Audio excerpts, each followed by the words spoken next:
All right, we'll call this general committee meeting to order. Welcome, everyone. Thank you for being here this evening. We start our meetings with the following land acknowledgement. We respectfully acknowledge that we are in the treaty and traditional territory of the Mississauga and Anishinaabe. We offer our gratitude to the First Peoples for their care for and teachings about our earth and our relations. May we honor those teachings. We'll now take 30 seconds to reflect.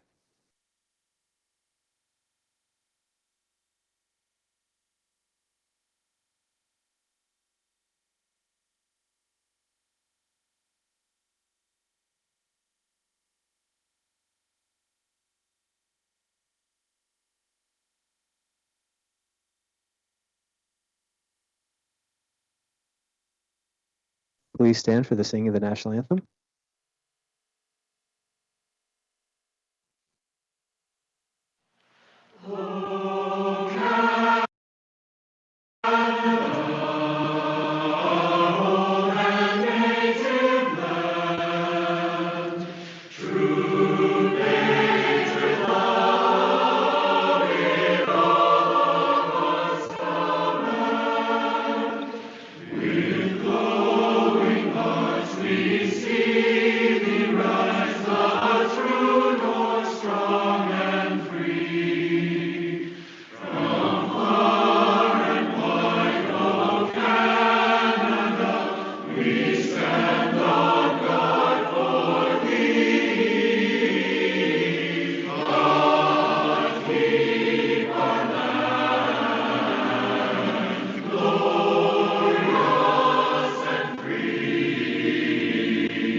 And the Council for the City of Peterborough recognizes the principles contained in our Constitution and the Canadian Charter of Rights and Freedoms. All right, I will pass it over to Mayor O'Leil for some comments. Mayor O'Leil? Thank you very much, Mr. Chair. The last few days, we've experiencing Mother Nature with the snowstorms that have been going through. So on behalf of us all, on behalf of all citizens of the City of Peterborough, we want to thank the Public Works team for what a incredible job they've been doing over the last 72 hours. Get the streets cleaned, get the sidewalks cleaned, get the bus shelters cleaned out and everything to make sure that the City of Peterborough continues to function during this severe weather fronts.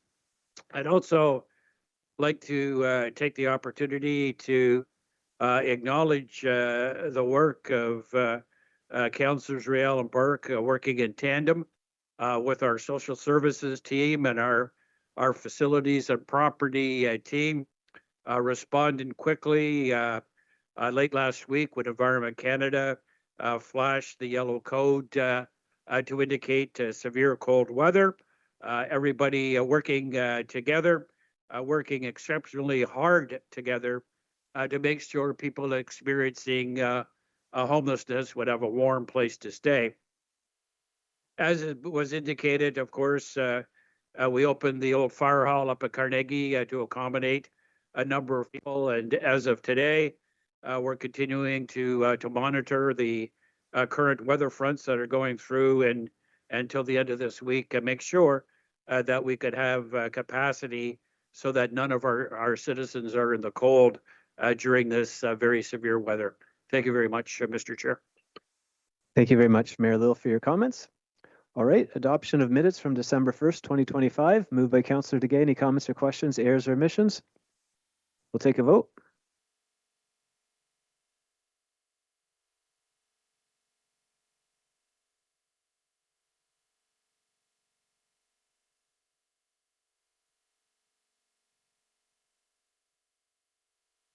Councillor Hickey's a yay. And that is carried. Thank you. Mr. Clerk, any disclosure of pecuniary interest this evening? Thanks, Mr. Chair. I believe we have Councillors Burke and Duguay. All right, Councillor Burke. Yeah, thank you, Chair. I have a disclosure on IPG PL 26 26-005. I have a business relationship with RPMD Holdings. Okay, thank you very much for that, Councillor Burke. Councillor DeGay? Thank you, Chair Beamer. I similarly will declare a conflict with respect to report IEP GPL 26-005. Mr. Chairman, I think I wish to, if I might, with your indulgence, just to elaborate for a moment. I was the planning consultant for this project prior to my election as a city councillor. Prior to being elected, I formally withdrew from this project in advance of the municipal election date.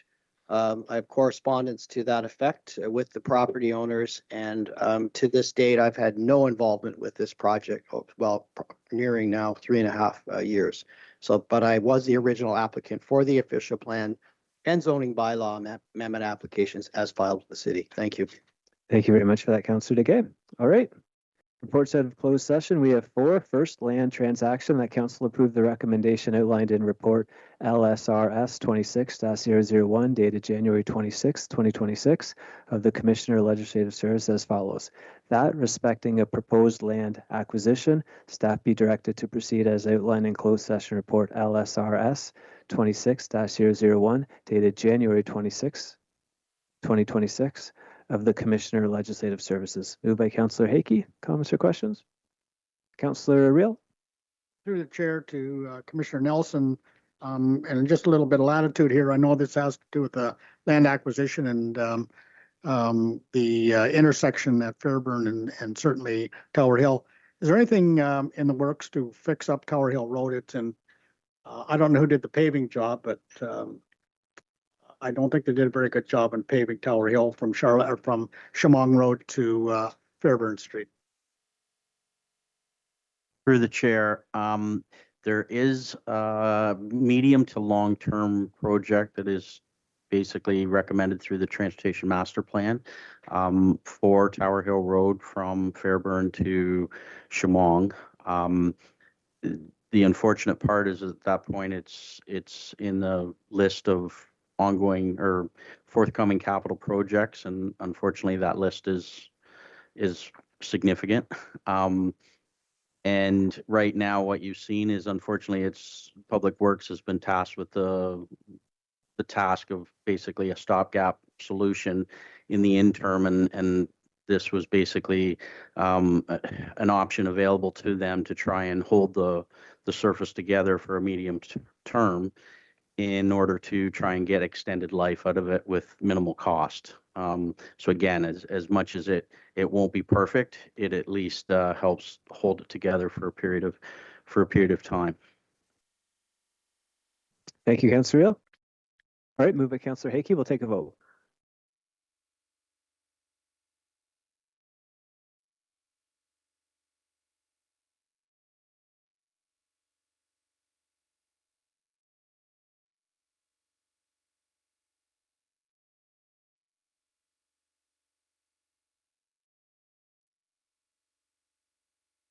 And that is carried. Next item, resolutions. That council approved the recommendation outlined in report LS0CS26-005 dated January 26, 2026 of the city solicitor as follows. That closed session report LS0CS26-005 dated January 26, 2026 of the city solicitor respecting City of Peterborough Holdings Inc. annual shareholder resolutions be received for information. Moved by Councillor Burke. Any comments or questions? We'll take a vote.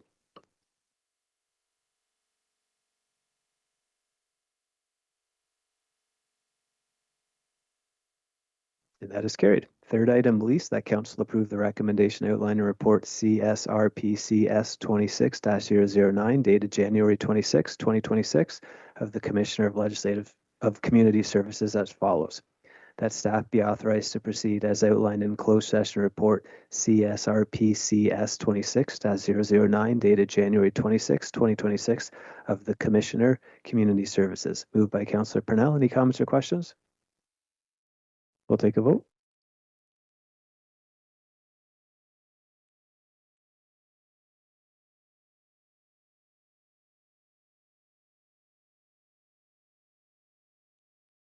And our last item, staff, that council approve the recommendation outlined in report IPGED 26-001 dated January 26, 2026 of the Commissioner of Infrastructure, Planning and Growth Management as follows. That council will receive closed session report IPGED 26-001 dated January 26, 2026 for information. Moved by Councillor Vassiliadis. Any comments or questions? Seeing none, we'll take a vote.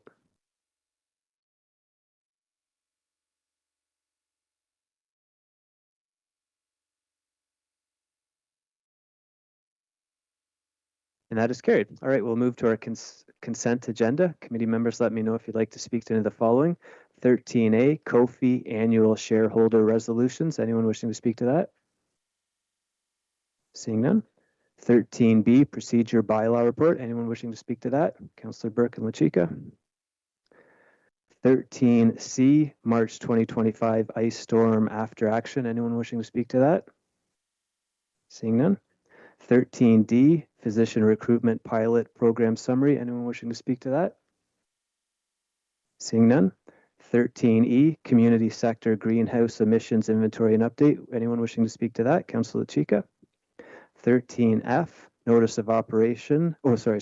Notice of Objection, 384, 388 George Street North. Seeing Councillor Akey. 13G, Notice of Objection, Hunter Street West, Councillor Hakey. 13H, Designation of 521 George Street North, Councillor Hakey. 13I, Designation of Queen Street, Councillor Hakey. 13J, Commercial Lease Space at Miskin Law Community Complex. Anyone wishing to speak to that? Seeing none. 13K, Boat Launch Provision Study. Anyone wishing to speak to that? Councillor Real. So up for consent this evening, we have 13A, 13C, 13D, 13J. Moved by Councillor Chica. We'll take a vote. We'll get you next, Don.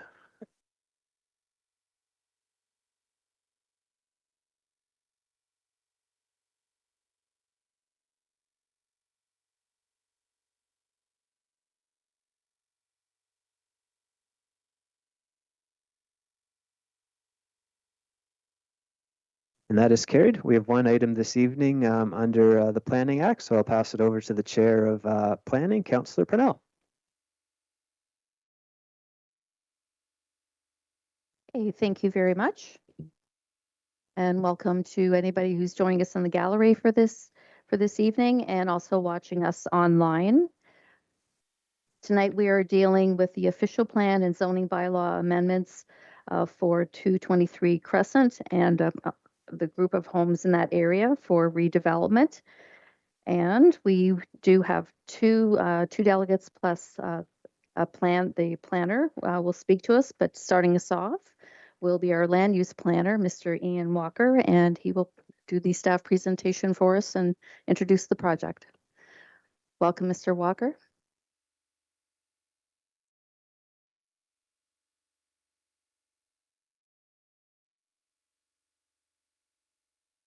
Thank you, Chair.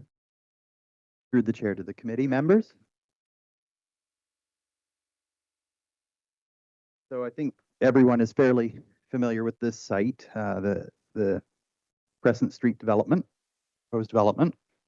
So this is for an official plan and zoning bylaw amendment to facilitate an apartment building on the consolidated properties.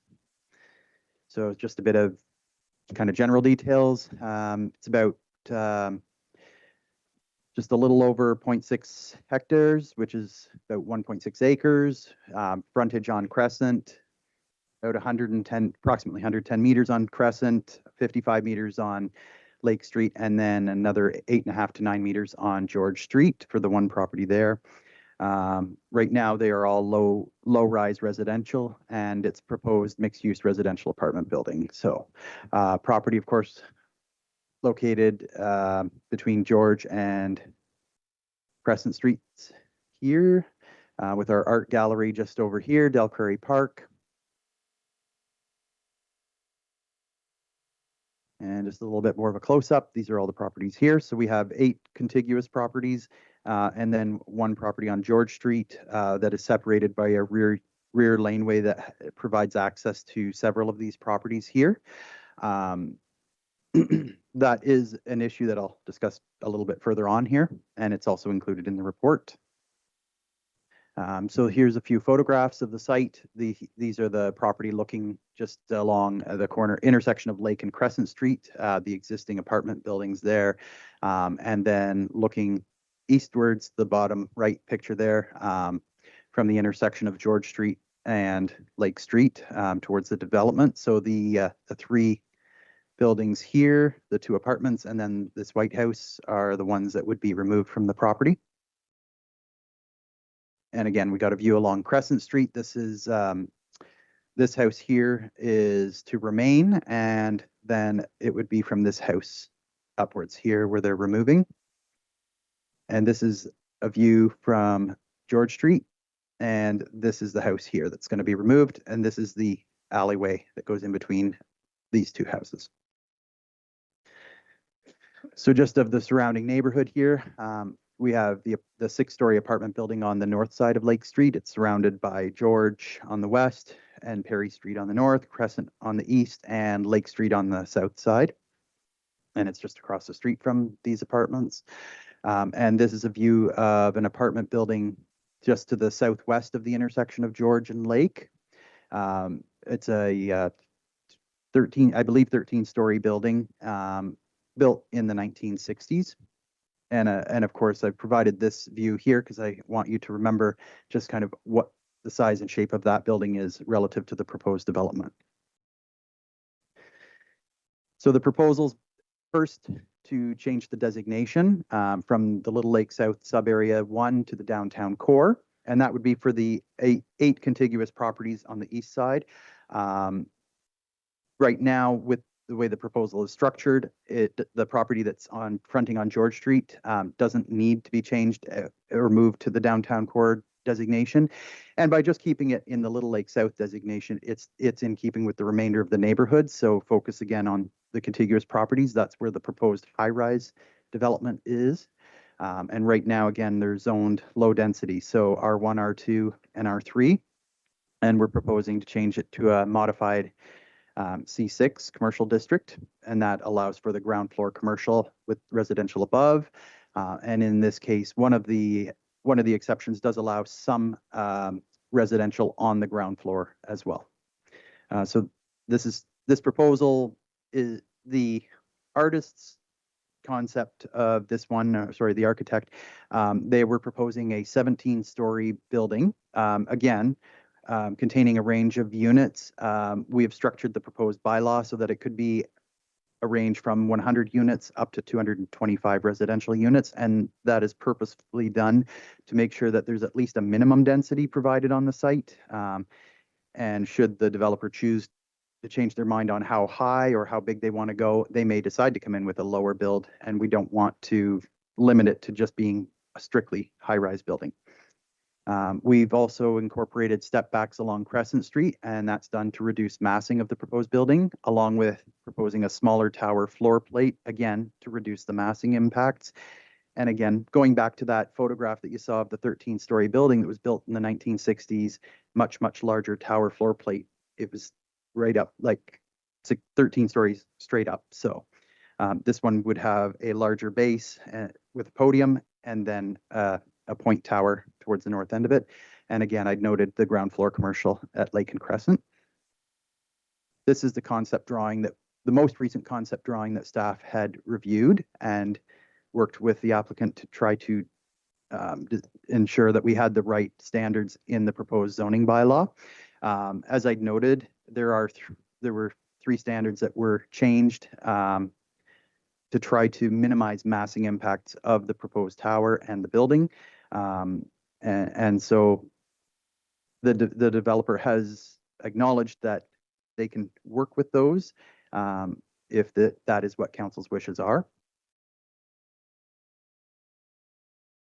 And I've just provided here kind of the renderings that they've proposed.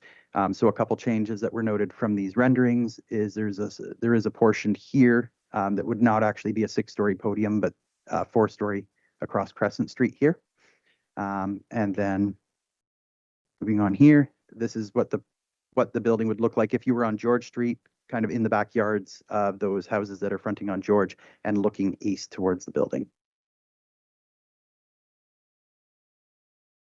So from a policy perspective, this application is reviewed in accordance with the provincial planning statement. We've also looked at it in the context of the city official plan, the strategic plan, and the municipal housing pledge. The applicant hosted a public open house on September 23rd. It was attended by approximately 100 individuals. I believe there were 4 or 5 councillors that were in attendance at that as well. And in accordance with the Planning Act, we've circulated all the landowners within 120 meters. A sign was posted on the property. And in addition to that, it's also posted on the city's website and was to be posted in the newspaper. And as of the preparation of this presentation, I had received comments from 2 members of the public. I will note a couple of other comments had just come in later today as well. Just kind of in general summary, the open house comments, they had received 8 comment sheets from the people who'd attended, 3 of which were supportive of the proposal. The general comments or issues that were outlined were relating to the height of the building, the shoreline character, servicing constraints, whether the units were affordable housing or not, traffic, and parking. There was another concern in terms of relocation of the art gallery, which is actually not currently proposed as part of the development. In regards to the notice, as I'd noted, a few individuals had provided comments. And again, a lot of the key concerns are similar to what was received through the open house. More specifically, the reference was that the height of the building will block views to Little Lake. Other comments in regard to this being too much density in that area. Concerns in terms of devaluing of neighborhood properties, and concerns in regards to I guess, opinions as to whether the development would complement they were thinking it's not in keeping with or complementing the proposed Otonabee River Trail project improvements that the city is currently undertaking. On this basis, staff are proposing a recommendation that this area be redesignated to the downtown core, and that would be as I noted, the 8 contiguous properties here. And then all of the properties as part of the development would be rezoned to the C6 with an exception 377 and a holding provision. These amendments would facilitate the development of the mixed-use apartment building. Staff are making the recommendation that it be up to 20 stories in height, and it would allow up to 225 units. And the holding symbol is proposed to deal with some heritage issues with the site. So a heritage study had been submitted for this, and it had identified some heritage value on some of the properties there. One of the recommendations of the heritage report is that if those buildings were going to be demolished, that they salvage all the materials that they can from that and reuse and or kind of document everything. So the proposed holding would incorporates a provision that would be done at the site plan stage, and as well ensure that the properties are properly consolidated on title for the development. That's the end of my presentation. Thank you. Thank you, Mr. Walker. Do we have any questions of clarification on land use from members of committee? Councillor Lachika, land use planning. Thank you very much. Through you, Chair Parnell, to Mr. Walker. I just wanted to ask the question with your recommendation of up to 20 stories, that change. Can you just clarify, is there any change to the number of units? You talked about, the massing impacts and the idea of the building being thinner and thus the height increase, but the 100 to 225 units, is there a change with that change to 20 stories rather? Thank you. Through the chair to the councillor. No.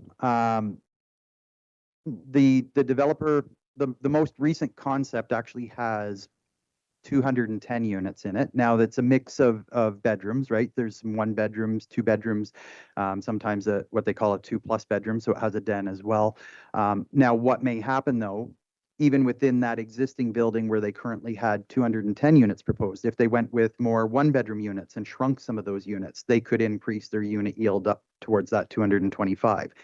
So the bylaw is structured in that way that it gives them some flexibility. They can still work within that. The key thing with the regulations in the zoning bylaw is ensuring that what we're doing is kind of controlling a massing impact through kind of vertical regulations, meaning as you get higher up, you need to be further away from the property line. So it's basically giving them a volume of air, if you will, to work within. How they choose to work within that is kind of up to them. What we were proposing, so they had proposed a tower floor plate of 1,115 square meters, for instance, with a 17-story tower to get their 210 units. Staff would prefer to see a smaller tower floor plate because it means it's a thinner tower. But then in order to do that, because they would lose some units at each floor within that tower, they would actually need to go a little bit taller. So for each floor, they could go up above 17. For instance, they could, if they could fit 6 or 7 units in there, they could recapture some of what they lose if they lose, say, like 2 units at each lower level. And there are, I think, about 9 or 10 floors that they'd be losing those units in. So.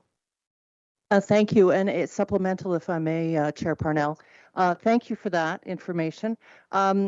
Could you just go a little bit deeper in terms of explaining the massing impact and the change of the floor plate, why that was so significant to do at this stage? Mr. Walker? Through the chair to the councillor. So in regards to that, the zoning regulations will basically give them a window. So we give them setbacks of where they have to be relative to the property lines. So there's 2 components to this. One would be the setbacks. So that would outline, like, say, like a giant rectangle. But then by controlling the tower floor plate, it says that within that rectangle, you can only occupy so much space. By going from a larger floor plate down to a smaller floor plate, it basically means that you have a more slender tower. So if you think about it from the perspective of if the sun's shining on my back, I'm going to cast a fairly good size shadow this way. But if I turn sideways, I'm narrower this way. So if the sun's shining, more sun will kind of go past.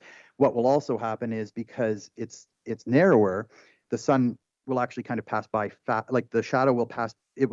It may cast a little longer when it's taller, but it will actually kind of shift faster. So it will not linger as long on some of the areas like our parks, for instance, on Del Prairie Park, the Art Gallery, and Little Lake.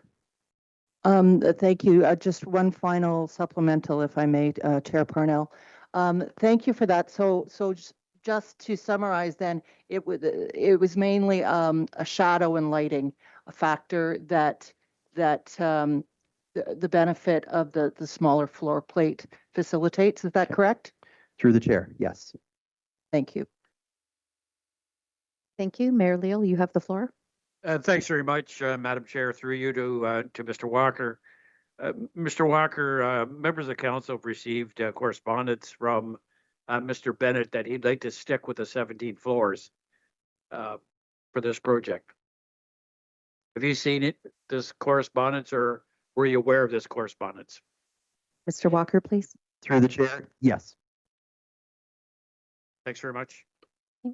Thank you, Mayor Leal. Any further questions of Mr. Walker? Seeing none, thank you very much, sir. Okay, and we will move into our public delegations. Thank you.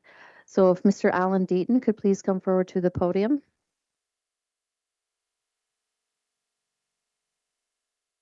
We have received your letter, sir, and welcome.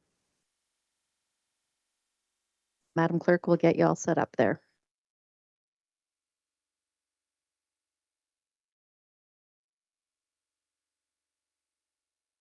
First, let me present some context here apropos Little Lake.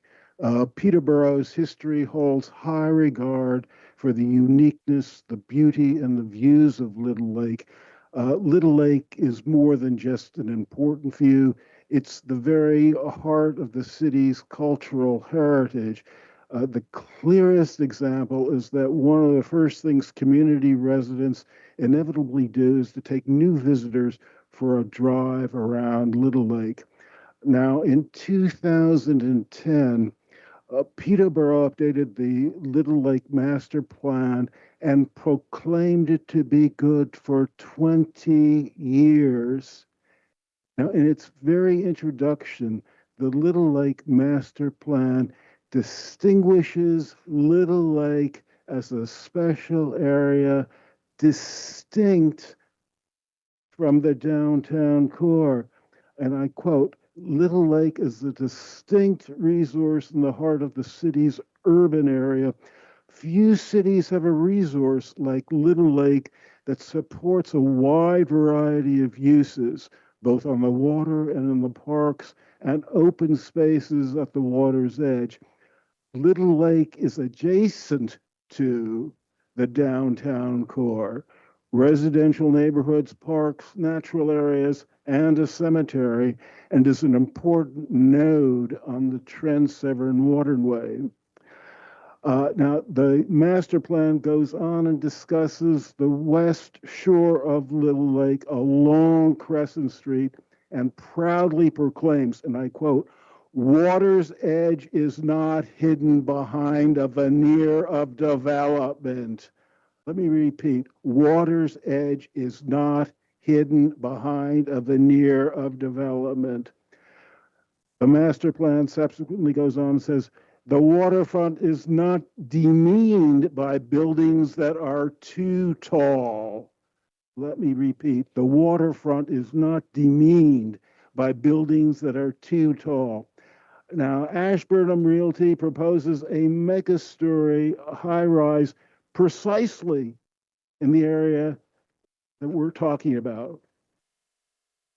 Little Lake is already a special area. City Hall could easily recognize its special nature and distinguish Little Lake with an exception from downtown development. Now, this is the second time around for the same high-rise project, and that delivers suspiciously an appearance that the new proposals are being knowingly forwarded with the specific intent to promote Ashburnham's project. Now let's get down to brass tacks about the proposed highways on Crescent Street. Mr. Bennett is a local development who is also a major landowner along Crescent Street on the west shore of Little Lake. Mr. Bennett also owns Ashburnham Realty. When Ashburnham Realty came to life about 10 years ago, the public record identifies Mr. Bennett and Rob Fisher as partners in the business. Now, after the 2010 master plan that demeaned development on his property, Mr. Bennett organized a city-funded study on the Otonabee Trail. A part of the funds was intended to look at the relational impact of local housing to the Otonabee Trail. Mr. Bennett used the funds to have a development firm sign off on Bennett's own 33-page study that was and remains tailored to set up his proposal on Crescent Street. The Mr. study was Deaton? presented. Mr. Deaton? Yes. I would caution you on some of your personal comments, please, and you have 1 minute left in your presentation. Oh, I'm sorry. I'm a little bit deaf. I will caution you, please, not to make accusations or make personal comments in your remarks, and you have less than a minute left. Oh, okay. Thank you. Thank you. Now, I would never say for 1 minute that there might be a conflict of interest here. Okay. Now, the study, Mr. Bennett, Schedule J study, presented a strange reasoning for his high-rise. It noted that the Little Lake Master Plan provided for appropriate small mom-and-pop businesses, just as a cafe or a bed and breakfast. It noted that because that had not happened, Mr. Bennett was therefore entitled to build a high-rise. Thank you, Mr. Deaton. Your time is up. If you could just wrap up that final thought. Your time is up.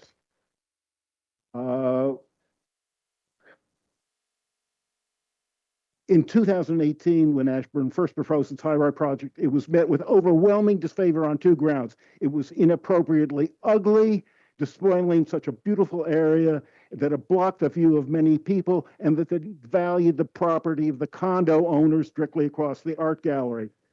There's a need for development downtown on Crescent Street, God only knows, because some of the properties there are run down and dilapidated. But building Trump Tower on the waterfront is not the solution to this problem.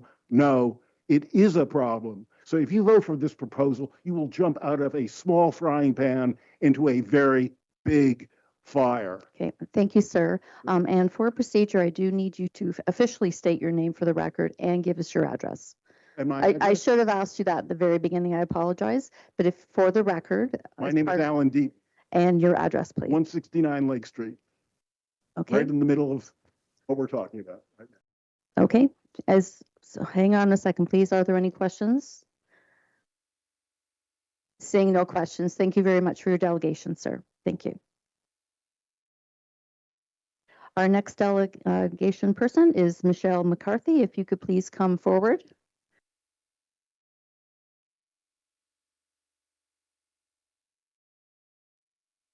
And we are talking about land use under the Planning Act. And Ms. McCarthy, I do need to ask you to officially state your name and give us your address. I'll get it in the right order this time. Okay.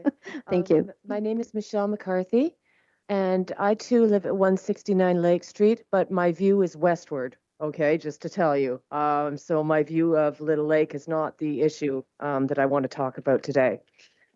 What I do want to talk about is whether or not this proposal is compatible with your plans to increase the revenues for the city of Peterborough.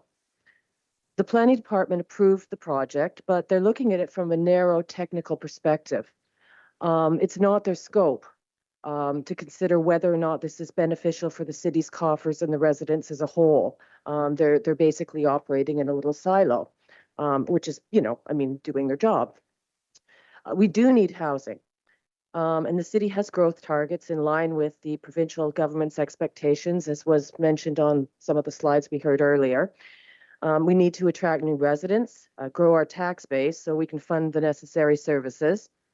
According to the city's 2024 financial statement, property taxation accounted for about 170 million, developer levies for about 7 million.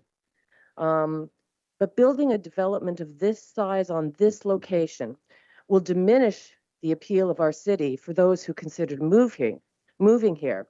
It'll benefit one corporation and their tenants at the expense of existing and future stakeholders.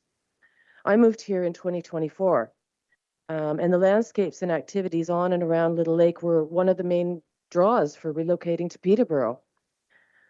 We also need tourism. According to the Peterborough Kawartha Chamber of Commerce website, spending on regional tourism between January and July 2024 reached 639 million. And the provincial government recently committed 20 million to improve connectivity and support this vital industry. City Council recently commissioned a tourism strategy to be presented this spring. And Mayor Leal, you are quoted as stating, tourism is vital to the city of Peterborough. It enhances quality of life, generates economic returns for businesses, and creates jobs for community members. The New York Times listed the Trent Severn Waterway as one of 2025's must-see destinations. And Time magazine highlighted the Canoe Museum in their 2025 January issue. The lift lock cruises, the Voyager canoe rides, the music festival, the Dragon Boat Festival, they'll lose some of their charms with the proposed scale of this development. I'm not naive. I know that change is going to come. I know that something needs to be done at this site. I know a lot of money has been invested by the developer. And from the people I've talked to in the community, they have a good reputation. I met up with Scott at the community consultation, and we had a really good talk. We didn't agree on much, but he was looking for ways to come together. I spent 25 years in tourism and have visited a multitude of destinations worldwide. And the most successful build on their existing charms. When you visit Cancun, you could be anywhere, but when you visit Puerto Vallarta, you know that you're in Mexico. You can approve a 20-story or 17-story condo anywhere in the city, okay? And, meet your housing goals. But there's only one little lake, and it is a little lake. It's not Lake Ontario, Development should enhance and not detract from the unique asset that is Little Lake. So what I'm requesting is that the city defer approval until you've had the chance to review the recommendation of the tourism strategy you commissioned, consult with your RTO8 partners and the Ontario Ministry of Tourism on whether this proposal is compatible with attracting visitors to our city. You have 1 minute left. Thank you. Work with Ashburnham to find a reasonable compromise on what is appropriate for this location. Don't foul the nest. That's the job of the Canada geese and their shoreline droppings. And if you can do something about that, that'd be great too. Your role is to protect and nurture what makes us special and maximize opportunities for revenue so that our kids, our grandkids, and our great-grandkids can be proud of the legacy we leave them. Thank you very, very much for your time. Thank you. Hang on a second. Are there any questions for Ms. McCarthy? Councillor Baldwin, please. You have the floor. Yeah, thanks, Madam Chair. Ms. McCarthy, thanks for being here. I was interested in your comments with respect to conversation with Mr. Fisher. I was at the consultation as well and had some dialogue with Mr. Bennett. At that consultation, my recollection was that the developer could build a 10-story apartment building or build a higher one, which is now proposed at 17 stories. And I think the difference in 10-story to 17 was the massing that Mr. Walker spoke about earlier. I'm just wondering from your perspective, you mentioned they're going to do some development on that property, that series of properties. From your perspective, is 10 stories more appropriate than 17 or is 10? Absolutely. It's okay. That's the question I wanted to ask. Thank you very much for your answer. All right. Thank you. Thank you. Any further questions? Seeing none. Thank you, Ms. McCarthy. Okay. Next up is Mr. Kent Randall from EcoView Consulting Services. And you also need to tell us who you are, even though we know. Sure. Thank you, Madam Chair. Kent Randall, EcoView Consulting, 416 Chambers Street. So I actually brought some visuals today. I usually like to shoot from the hip, but got a bit of a, I don't even know where anything else is. Thank you. Okay, so good evening. I just want to I'll get right into it because I know that Ian had gone over the applications and I don't want to repeat everything that he said. So I'll try to just gloss through. I've gone through this presentation earlier and apparently it took me about 25 minutes. I'm not going to take up that much time, I promise. You have 10. Okay, 5 officially. So anyway, this is, as council is probably well aware, this goes back a long time.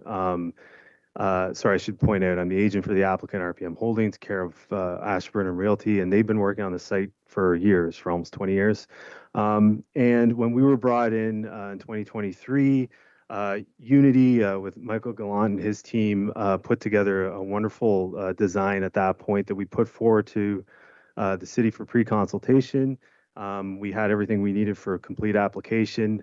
But since that time, we've gone through a number of design iterations. At that point, it was only 15 stories. And at that point, the massing was a lot bigger. Ian had spoken about the floor plate and the podium and point tower. I'll get into that a little bit in a moment. But the massing was a bit bigger. So we worked with the city to kind of shrink that point tower. So we went up a couple stories, and that was what was presented to the public at the open house in September. Since then, Art Gallery of Peterborough is no longer a consideration, so the design was changed slightly. Generally, the design is pretty much the same in terms of its overall look to what it was at that point. But of course, the art gallery taken out, it went back to just the commercial on the ground floor.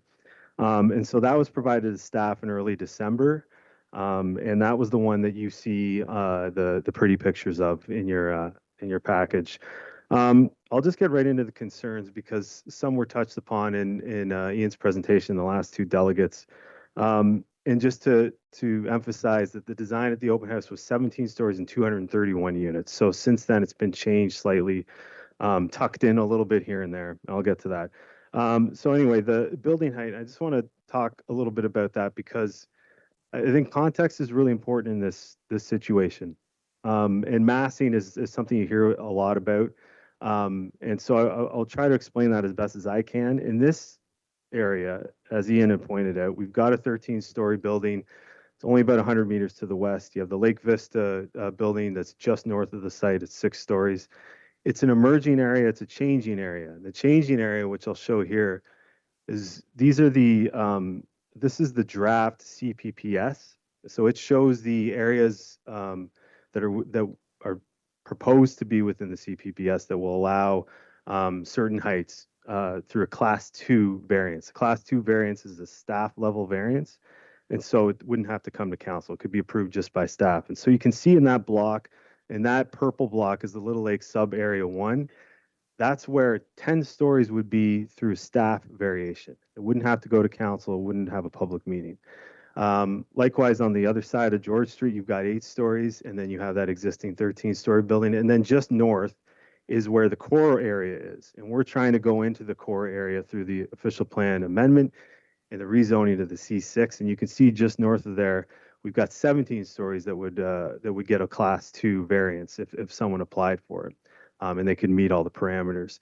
But you can see there, obviously, the existing 6-story, that probably won't change. But just a kitty corner to the site, you've got another area where 17 stories could occur. So it's an emerging area. Height is coming to this area.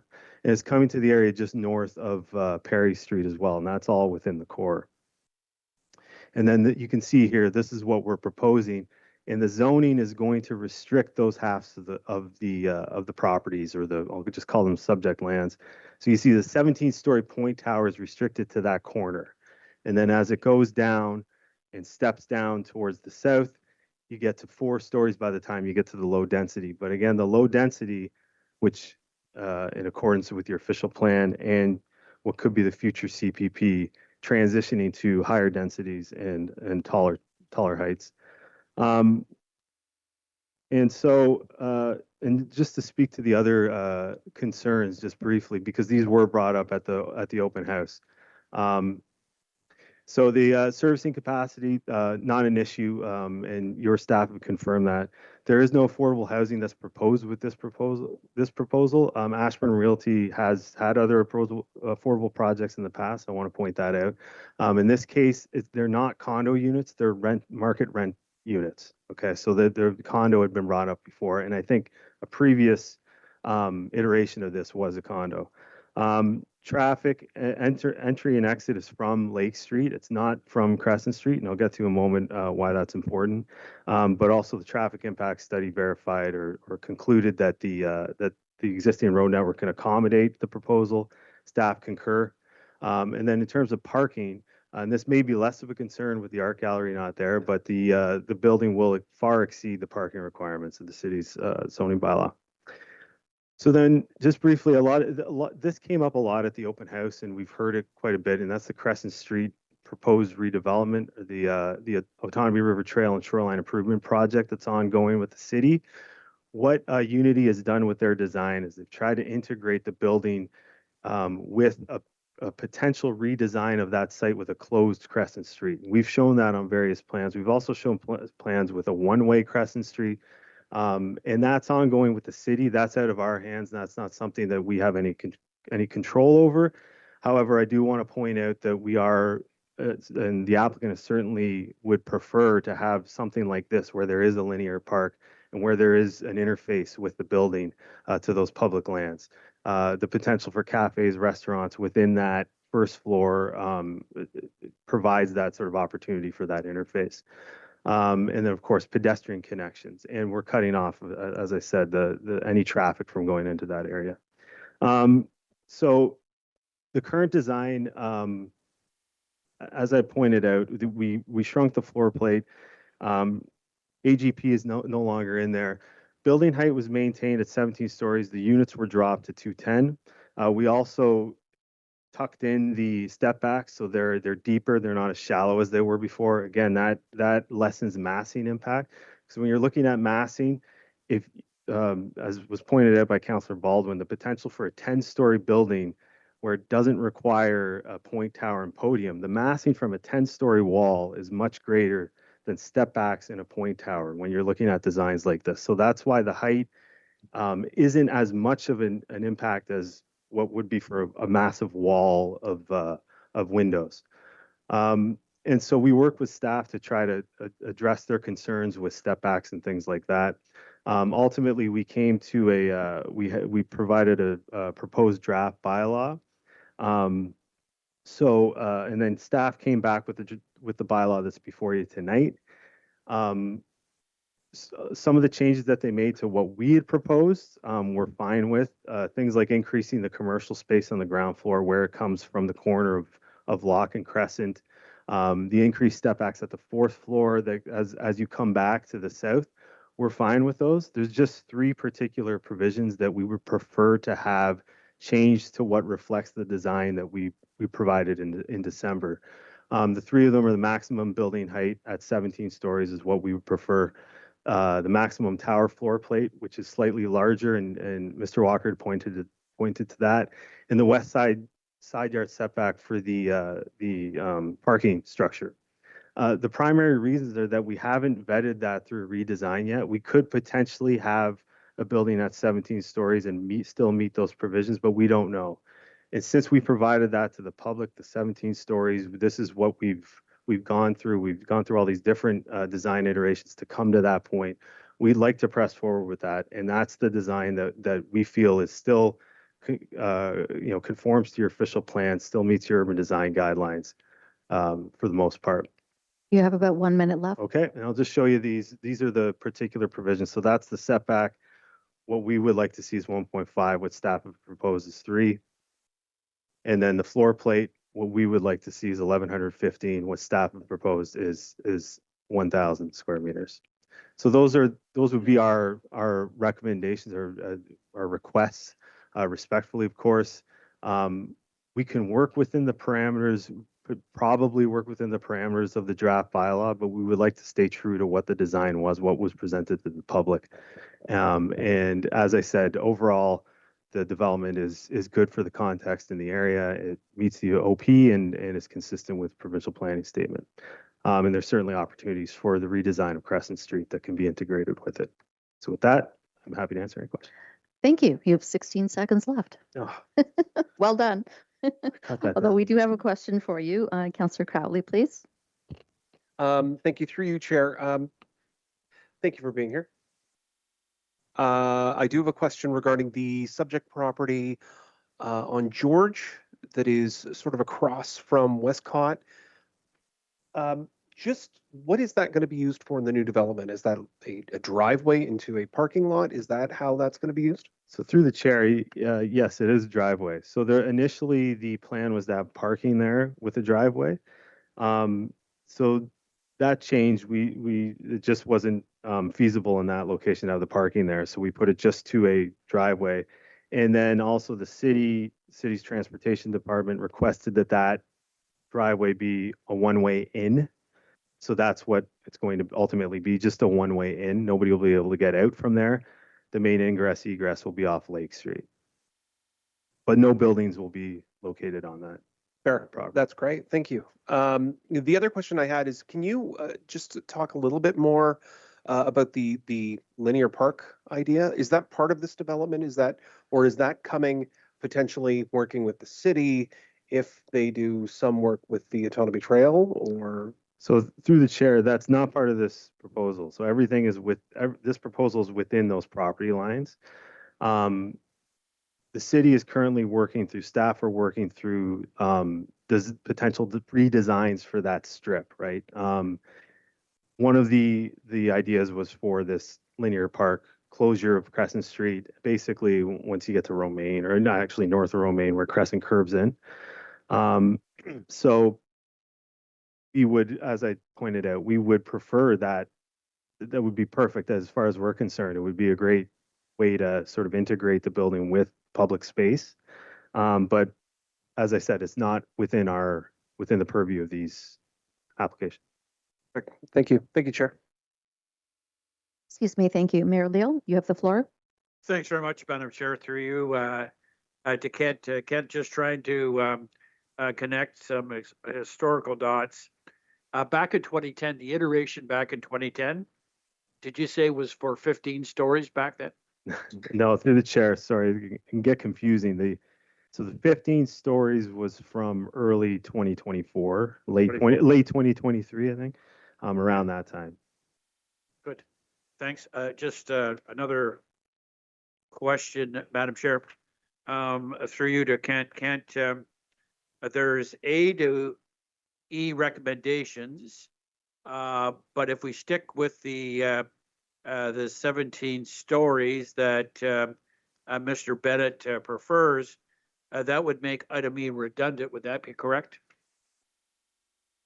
Through the chair, pardon me, which provision would be redundant? I'll just read it to you. Yeah. Item E is that in accordance with section 34, bracket 17, bracket of the Planning Act, council has considered the staff recommended change to the requested zoning bylaw amendment to describe the report IPGPL 26-005 and deems no further public notice to be necessary. So if you're not interested in the 20, you don't really need that, correct? Yeah, that's correct, through the chair. So that's basically in reference to if you change something where you've advertised an application, it describes the application. If you make a change to that application that warrants further notice, then council has the ability to make that determination. So you can say that it doesn't require further notice because we feel that the initial notice said everything that needed to be said.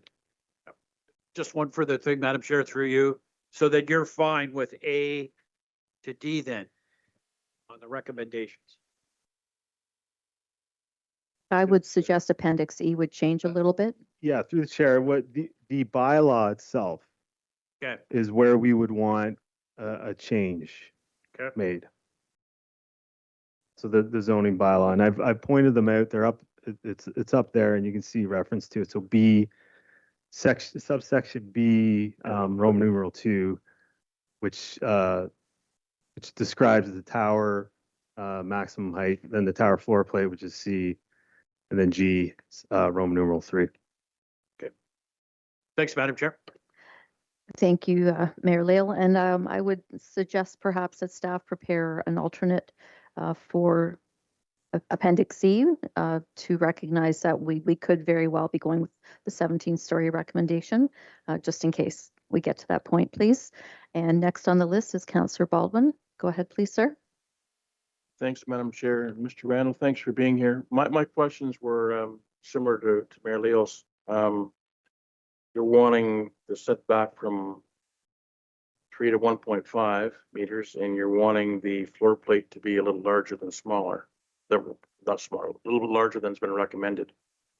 So have you had those conversations with Mr. Walker and planning staff? Through the chair, we have. And the problem that we run into is that it's a lot of work to redesign a building of this size. Michael and his team have to take a lot of time to do it. We've been through it a few times, more than a few times. We presented something to the public that worked, and according to us, in our opinion. I think as far as I'm concerned, there are minor tweaks that will assure that the building stays at the 17 stories like we said it would. So as far as we're concerned, we're happy with what we had presented. Ultimately, you look at that bylaw, there's a lot of regulations. And so it's really just those three that we're not quite there with staff. But staff has certainly been supportive of everything as we've gone along and helped sort of as we go back and forth to try to get this look right. I appreciate that. I guess what I'm trying to reconcile now is the presentation from Mr. Walker, who didn't reference those. Those aren't in the staff recommended official plan and zoning bylaw amendment, but you're now coming to make those changes. So I guess when you're finished, we'll have to ask Mr. Walker and planning staff how those recommended changes are going to fit with what they're recommending to council. They're kind of jiving, but they're not jiving. So I just need some clarification, Madam Chair, when we get to that point, to be fair to the applicant and Mr. Randall and fair to staff. So thank you very much. Thank you. Mayor Leo. Madam Chair, I'll just kind of follow up from Councillor Baldwin. A question to Mr. Appleby. Mr. Appleby, what would need to be changed with the current A to D recommendations to accommodate what Mr. Randall is proposing here? Through the chair, I believe if we were to accommodate what Mr. Randall is proposing, recommendation, sorry, I'm just catching it. Recommendation C could be adjusted to reflect changes in the draft zoning bylaw amendment attached as Appendix E. And then recommendation E could be deleted.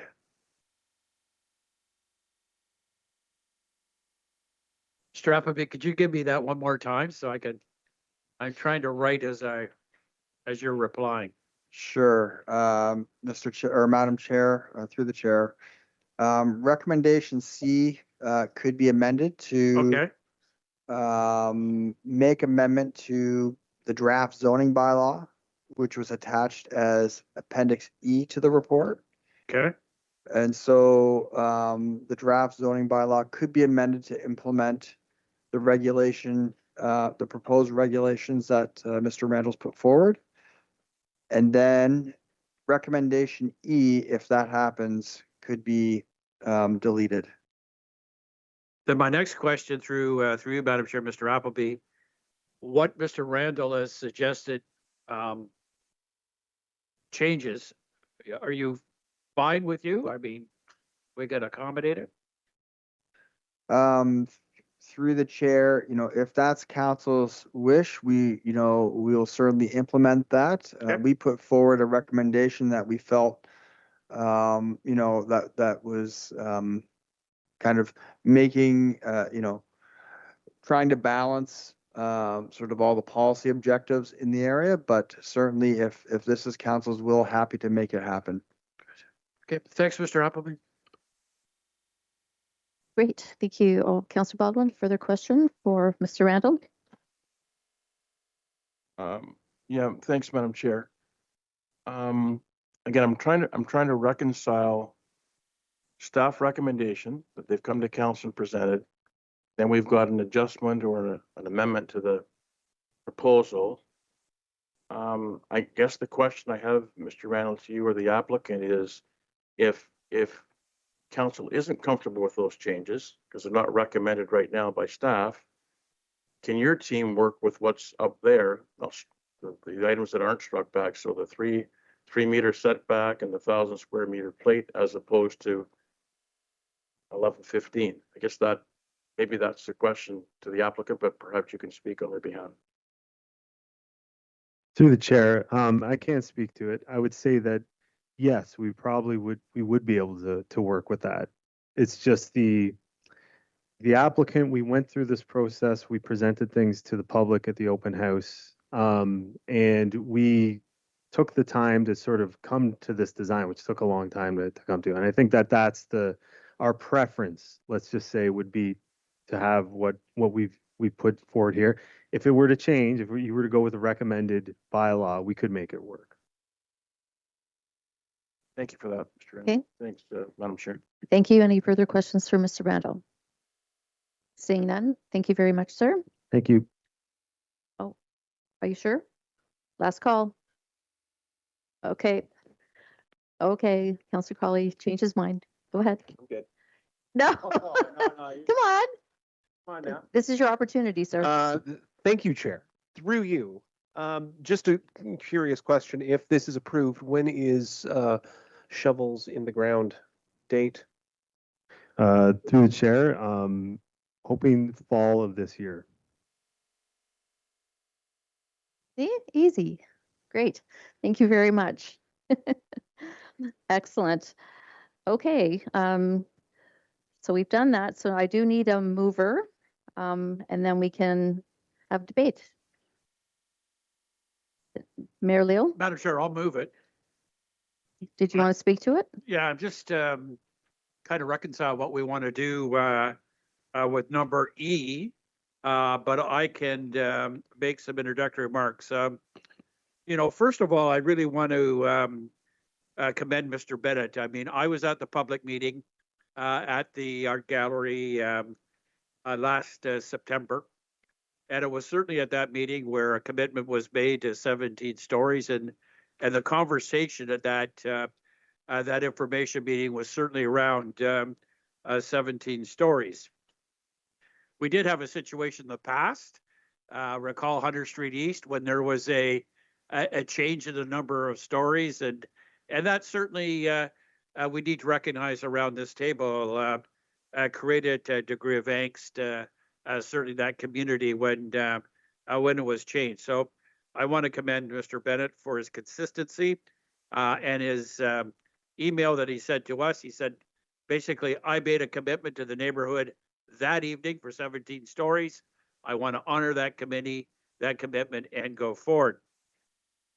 Mr. Chair, Madam Chair, this project certainly meets all of our policies that we currently have in place. It meets our obligations under our official plan. It meets our obligations under climate change 2.0, where we would encourage new urban designs in our community and actually increased densities in our community. It certainly meets our policy objective in sustainable transportation, where not only will this have access to transit, but certainly if other things come to fruition in that area, such as the boardwalk or other design changes in that area, it'd certainly be conducive to both walking and cycling. It also is within 500 meters of schools, other commercial facilities, and/or parks, open space, and other public services. So it certainly meets all those objectives that we've outlined in our various policies. And also, when you start talking about millennials and Gen Z, many of them, of course, having challenges buying that single family home. But when you produce quality apartments, it's going to be a real draw to this community. And while impact won't give us an assessment of what the new revenue will be from that area, it's fair to say that with this going forward, there would be a significant assessment uplift in this area. And we do know when we have an assessment uplift, it generates additional tax dollars for the city of Peterborough. Thank you very much. Thank you, Mayor Leo. For clarification, sir, are you moving the recommendations as they are presented, A, B, C, and D, or did you want to propose the 17-story and eliminate E?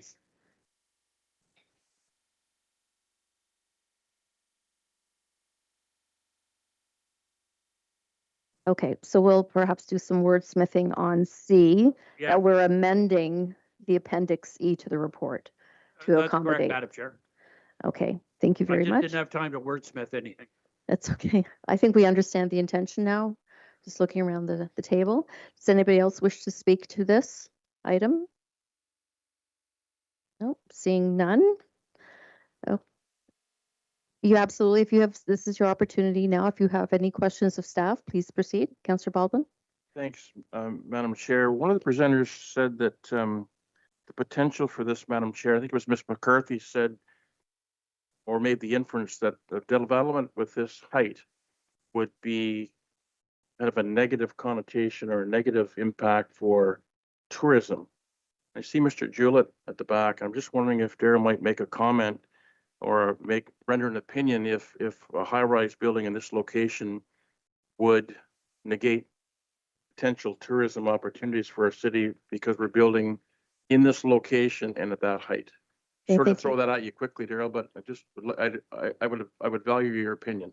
Through the commissioners, how would you direct us?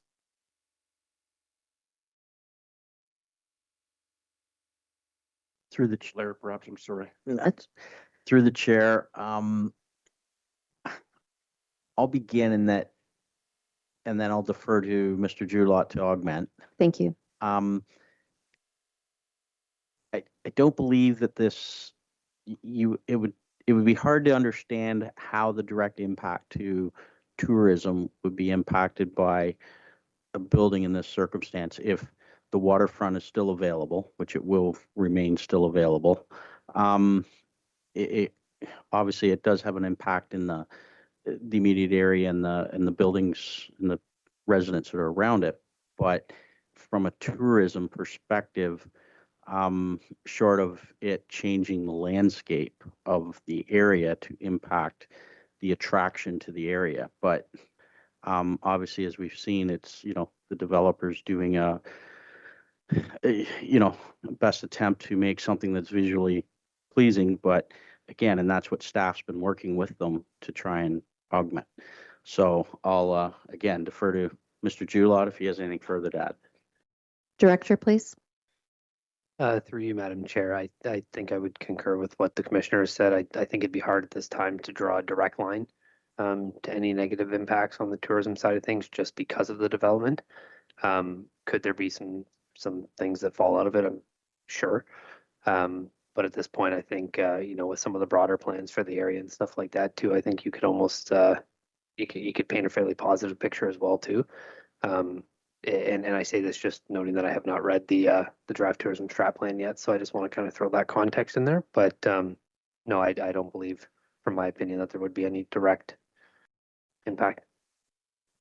Thanks for both of the commissioner and the director for that, Madam Chair. I just wanted to follow up on the comment from one of our delegations this evening. Thank you very much. Thank you, sir. And Mayor Leal for your second time. I just want to say on Saturday, I spent some time with Crescent Street neighbors talking about sunset. So I wanted to get over, have some discussion. Pretty interesting talking about sunsets at the end of January as a snowstorm is about to hit. But I wanted to hear right from the neighbors in that area about this particular development. Just wanted to get that on the record, Madam Chair. Thank you. Good due diligence. Any further questions of staff? And Councillor Chica, please, for your first time. Thank you very much. Through you, Chair Parnell. Not so much a question for staff, but just a comment. I wanted to say thank you to EcoView for the presentation and clarifying things clearly, and just a comment about anything that we see and experience in our city designed by Unity is truly, in my opinion, a beautiful thing. So, the rendering, I think, will be aesthetically pleasing in terms of what it will look like. And I appreciated the emphasis in the presentation on the linear park and the commitment to that sustainable piece, that park piece, that appreciation for the nature that composes the perimeter of Little Lake. And also a commercial main floor is something that's lacking in this part of our downtown, our central area. So thank you for the presentation. And again, also appreciation to Mr. Bennett for acknowledging the importance of that public meeting and what's aligning today in the presentation. Thank you very much. Thank you, Councillor. Last call for any debate or questions. Seeing none. It has been moved by His Worship, and the amendments are up on the screen now. So essentially, staff have had the opportunity to do some wordsmithing for us so that we are contemplating or approving the application as has been presented to the public through the public open house, the 17-story max with all the other little adjustments there within C, which was in Appendix E. And the Item E is now redundant because of the changes. So what you see before you on the screen is what we're voting on. Okay, so we'll go to a vote, Madam Clerk, please.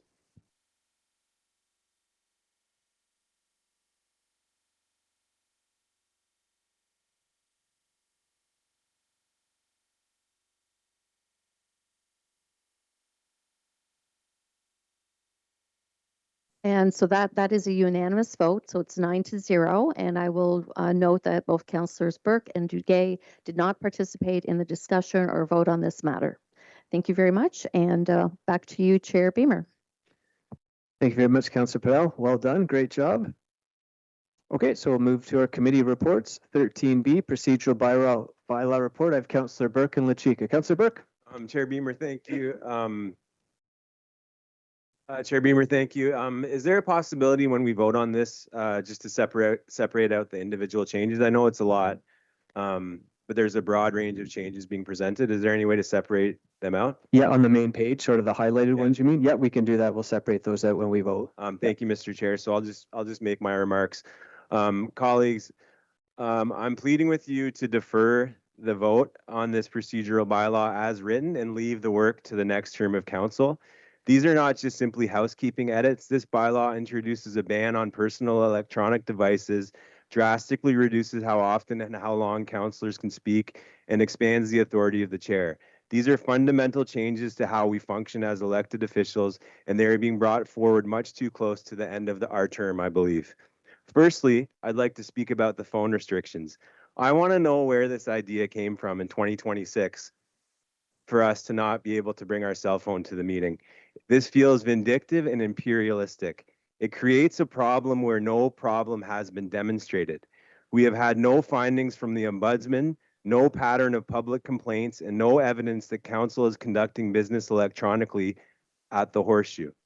For me, as someone who has received threats in this room and as a parent of young children who are at home right now, having my phone on my person is a basic matter of safety and family responsibility. If there is a need, like many other municipalities have implemented, if there is a need to clarify how devices may be used in relation to conflict of interest rules or conducting city business, that is a reasonable discussion to have. But we are not children, and the version I just laid out would be a very easy rule to follow. A blanket ban on phones is an overreach and is not a proportionate response to any proven issue. On speaking limits, limiting both how long and how often we can speak and counting questions against that time weakens public deliberation and our ability to ask appropriate questions on the public record. We are dealing with an increasing number of large and complex staff reports. We as councillors and the public deserve sufficient time to speak and ask meaningful questions of staff so that we can understand what is being decided, especially at General Committee. Finally, these rules will govern the incoming new council, yet they are not being written by the next council. In the final year of this term, the better course is to leave these decisions to the incoming members who will actually live under them. I urge you to vote against this bylaw as drafted and defer any sweeping changes to the next term to have their full input and to receive the full input from everyone around the table. And I'll add this, Mr. Chair. Even in other Ontario municipalities that regulate electronic devices, the focus is on stopping side conversations or improper debate, not banning councillors from possessing their phones altogether. What is being proposed here is far more extreme than what is typically happening anywhere else, and again is being done without any evidence of any real problem to solve. We should not be adopting one of the most restrictive procedural rules in the province in the final months of this term and imposing it on the next council without their consent. Thank you, Mr. Chair. Thank you very much, Councillor Burke. So, Councillor Burke, when we separate these out, some of these we've already approved, i.e. recordings enclosed. So we'll separate out the ones we're voting on new tonight. Thank you, Mr. Is Chair. that I okay? appreciate that. Yeah, yep, sounds good. So if we skip one, it's because this council's already made that decision. So speaking to the motions, Councillor LaChica and Real. Councillor LaChica. Thank you very much, Chair Beamer. So just to clarify, was that a motion to defer? No, not a motion. Okay. Speaking to the main motion. Yep, speaking to the main motion. So there are a couple things. I'm going to speak to the priority issue that I have with the procedural bylaw, and it has to do with the land acknowledgement. You know, as we commit to a path of deeper reconciliation,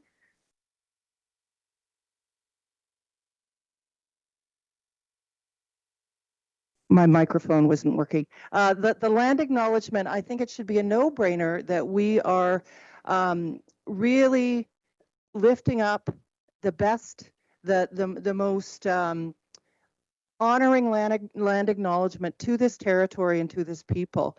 And I really am wondering if we should be seeking the input and the advisement of Shelley Knott, the Indigenous staff member, and to have that before us, looking at what the recommendations were that Shelley Knott provided, because the current land acknowledgement does not even acknowledge the specific territory, and either by number or by name, Williams Treaty, that doesn't exist. And so currently what we would be approving would be an inferior land acknowledgement that does not specify the specific territory.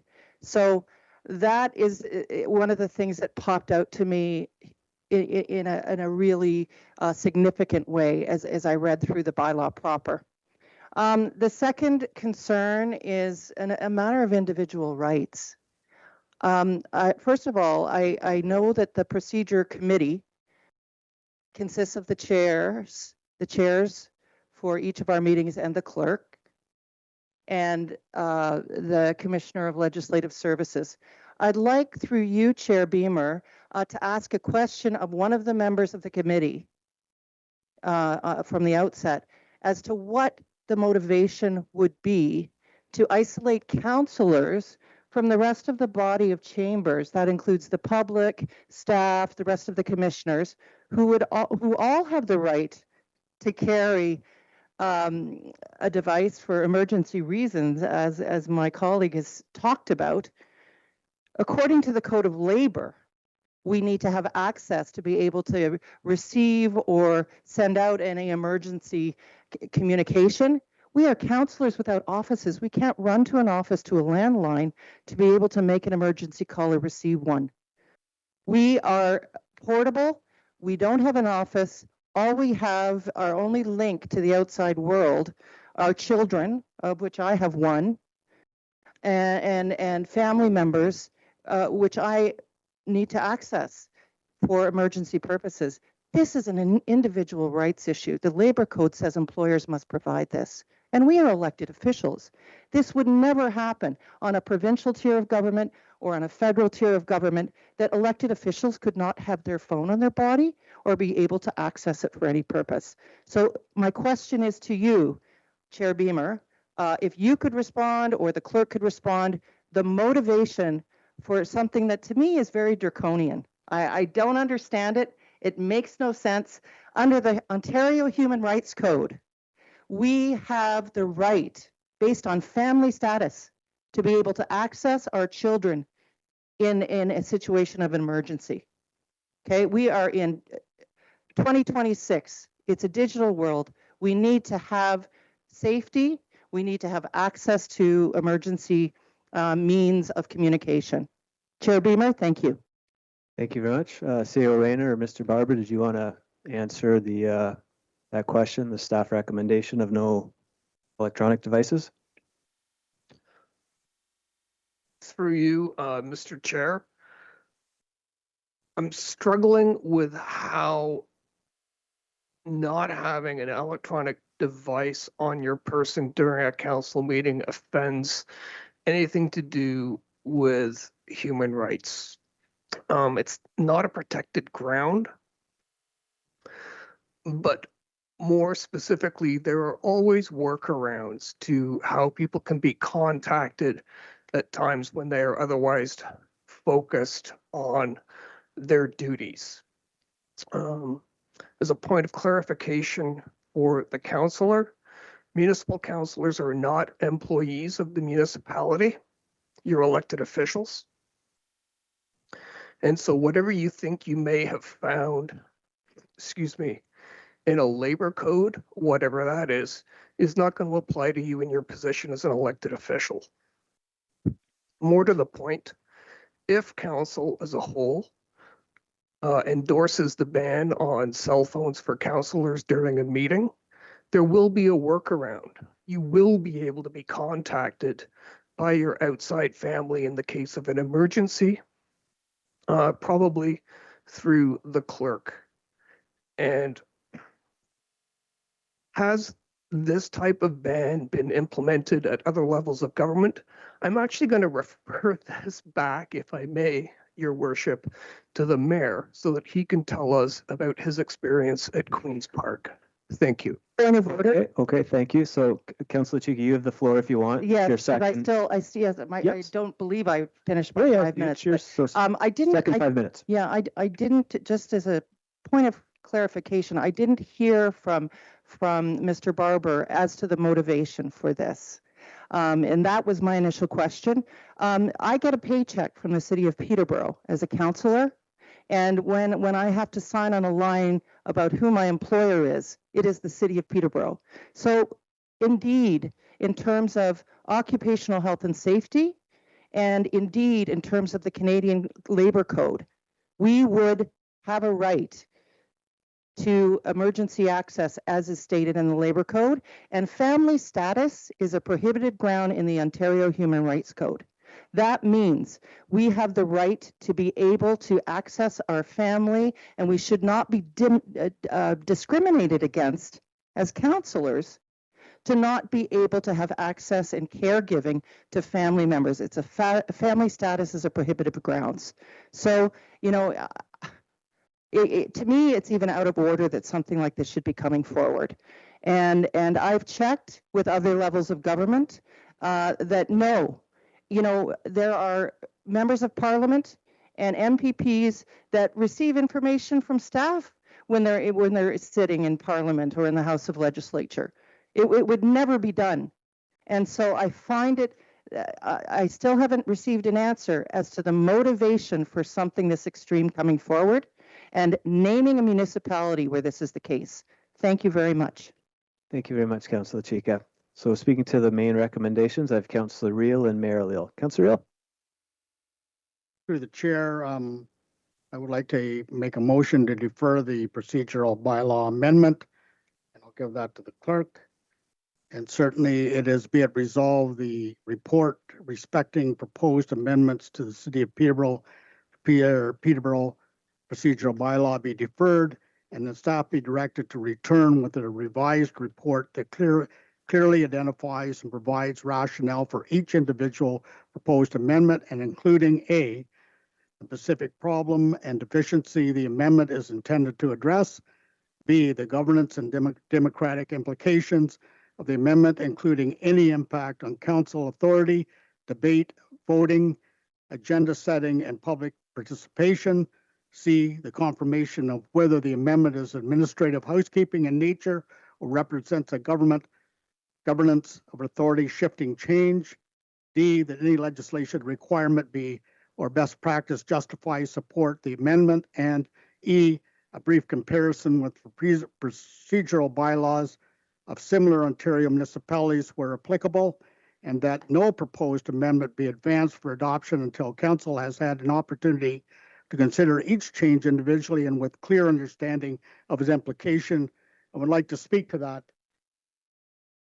This is no different than you're coming home to your house and somebody has taken all the furniture and changed it around. The person's standing there and you ask them, why did you move all my furniture? And the person says, because I wanted to. Well, this is my house right here. This is where I do business. This is separate from staff and this is separate from the community. This is my office where I do work. Why would somebody be telling me how I'm going to conduct my business in this house? None of us, except for two people that are chair of committee, were asked to have any input in this here. Why wouldn't every one of us, if there has to be procedural changes, and have our input and what we think the procedural changes should be in our house here? Not somebody from outside and a staff-driven report telling us how we're going to conduct our business. Somebody made a comment here about that our meetings enclosed are being now recorded. I don't know what meeting I missed, but I remember being closed and a vote taken, and it was unanimous no. So if you are going to do that, why would you have a closed session meeting? Bring it right in here. There's only 3 things for having a closed session meeting. Well, if you want to debate it, forget about having a closed session meeting, debate it right here. And we'll have it right here. But why am I not being asked what I think the procedural bylaws should be for me to do my job? Not some outsider in telling me what I'm going to do in my house. This is my house, this is my workplace, and I should have a voice in what I'm going to do in my workplace. Not somebody telling me or dictating to me what I'm going to do and the procedures that I'm going to work with. I have no problem with looking at the procedural bylaw and what changes should be made. But I'm sorry, I want to have an input. And that's why I made this motion. All right, thank you, Councillor Reel. Any further comments or questions on the deferral? Councillor Burke on the deferral? Yeah, just to reiterate my comments, I believe I will be supporting the deferral.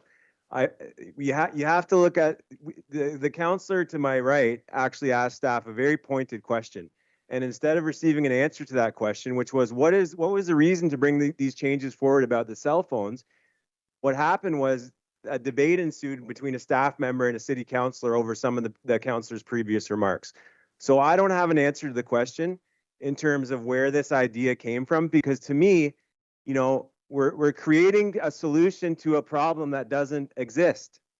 I have received 0 emails from anyone that oversees us or anyone from the public accusing any one of us doing business around the table, around this horseshoe on our personal electronic devices. And if that is the intent of the changes, if that is the reason to add this to our procedural bylaw, like I said in my statements before, there's an easier, softer way to do that, in which many other municipalities have. We are not children. I am 44 years old. If you need to put in our procedural bylaw a line about stating the fact that we are not to move forward city business on our personal devices at a council meeting, I can easily abide by that. But if you're saying all electronic devices and you're worried about communications, well, rip out these computers, because I have access to my text messages. I have access to Teams, which I can speak to any one of the commissioners through Teams. I have access to my emails, and so on and so on and so on and so on. So I don't really understand where this is. It feels like we're stepping back into the dark ages. We are a city, we hear from staff all the time, we want to be forward thinking 2050, and yet here we are living up to our slogan, out of the ordinary. Just to the deferral. Yeah, and the deferral is based on what is being proposed by staff. The main point that I take offense to is treating us in a paternal way, saying you can't have your phones, leave them at the door. Well, good luck. Good luck policing me on that. You're going to have to strip search me, and I welcome it.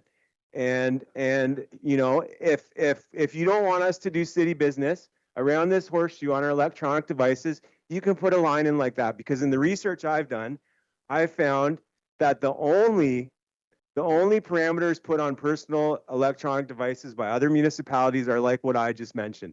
No other city that I've seen has a bag at the door to leave your phones, and if someone needs to get a hold of you, they email the clerks or whatever. Forget that. I'm not into that. Okay?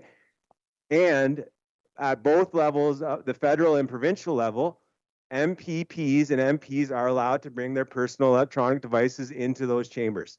So, you know, this is what it is. I support the deferral, and I think that there needs to be a more holistic way in which these procedural changes are made. I agree with the need for a committee, but I agree with Councillor Riel's point that some of our concerns as councillors should be brought through that committee. And that definitely wasn't the case for me. I didn't get to have any input on some of the changes I would like to see as a city councillor for 3.5 years with our procedure. So I support the deferral for those reasons. And I think that for the next term of council, I think staff need to get the message that this has to be done in a different way that includes the input of all around the table. Thank you very much, Councillor Burke. Councillor Crowley, Duguay, LaChica, Parnell on the deferral. Councillor Crowley. Just speaking to the deferral, Chair, I've always said if a councillor needs more information and they don't have the information in the report, that I would support them. So I'm going to support the deferral, even though I do think that the procedural bylaw has a lot of really good stuff in it. I do, like Councillor Burke, lament the loss of the personal devices because Lord knows I love my iPad and I love using it. And I would prefer to use that rather than kill a bunch of trees and have thousands of pages of paper used. I do understand the reasoning not using personal cell phones in a council meeting. And I do acknowledge that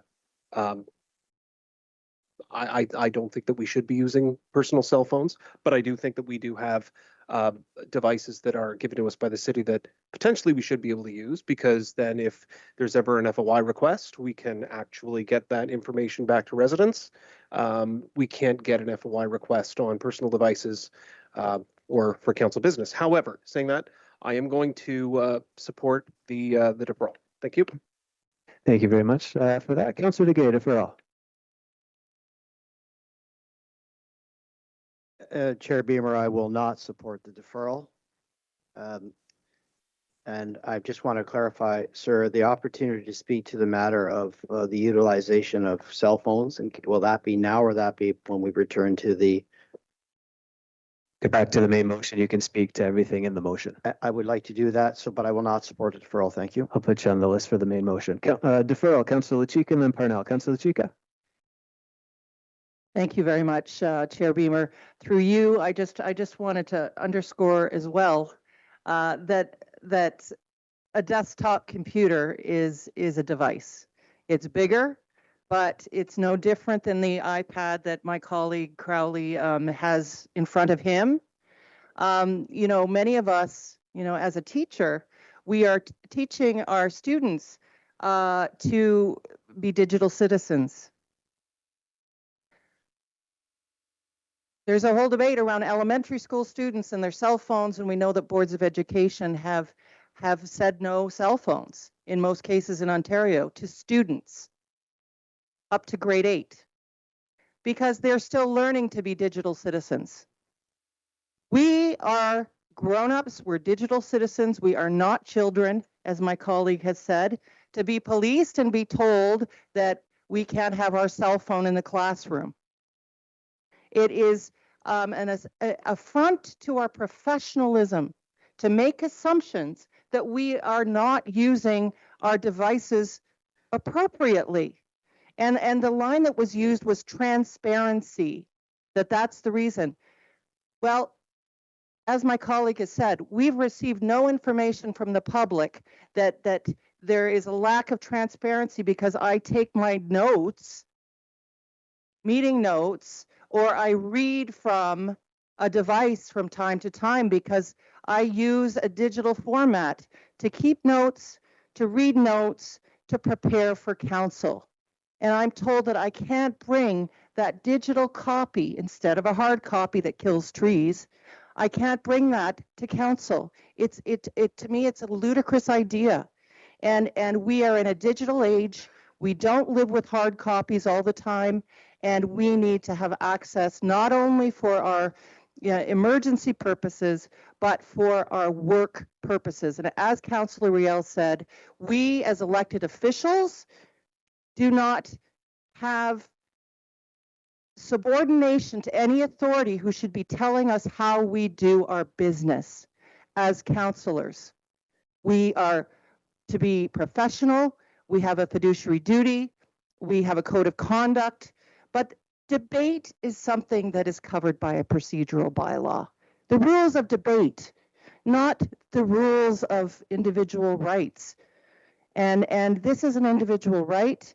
It's discriminatory to allow staff members to have as many devices as they want and conduct the business of the city if they want during a council meeting. But we can't have access to an iPad to look at our notes that we would like to refer to as we speak. I support this deferral for good reason and for having no reason explained as to why something this wild would come forward and disrespectful to our professionalism. Thank you. Thank you very much, Councillor Chiga. To the deferral, please. Councillor Purnell. Thank you, Councillor Beamer. Chair, I won't be supporting the deferral for many reasons, but mainly a group of us have been working on this for months and months, and it should have been in front of us months ago, but it kept getting deferred because of workload, heavy agendas, and we did want to get it in front of this council because we have a due diligence to review the procedural bylaw once a term. That's why we have to deal with it this term of council.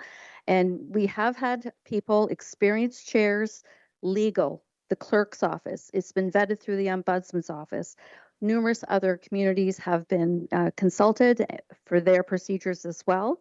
And so for all of those reasons, an awful lot of work and research has gone into these updates to the procedural bylaw to help with the efficiency of our meetings and make sure that it's transparent.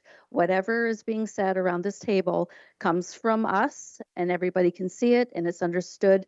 Communication between councillors and staff, the public can hear it, and the chair also needs to be able to control the information flow in the meeting and the decorum. So I will not be supporting the deferral. We need to get this done. Thank you. All right. Thank you very much, Councillor Purnell. Any further comments or questions on the deferral? Councillor Burke, a second time on the deferral. Thank you, Chair Beamer. Just want to say for the record, I appreciate the work that the procedural bylaw committee does, and I think that it's necessary, and I think that it makes sense that the chairs of the meetings are part of that. I think it's a very important thing for you guys to be involved in. My question to you, Chair Beamer, is through you to the previous speaker who was on the committee. The previous speaker mentioned that there was a lot of referral to other communities.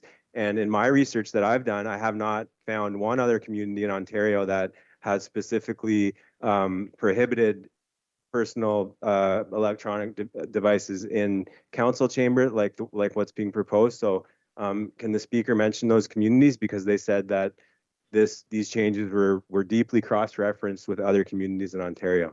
Sure, Mr. Clerk.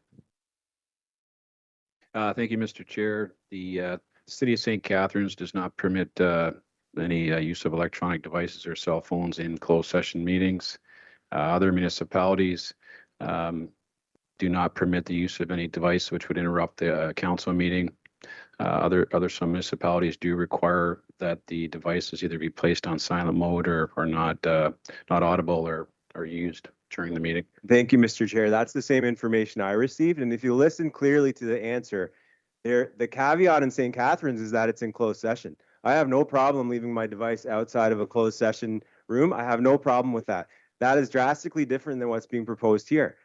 We are in closed session for an hour. We are sometimes in these chambers from 6 o'clock until midnight. That's the difference. And based on the answer, I agree with my opinion on this and my research, which shows that no other municipality in their regular general committee or council meetings ban the use of personal electronic devices, because I have not seen any evidence of that.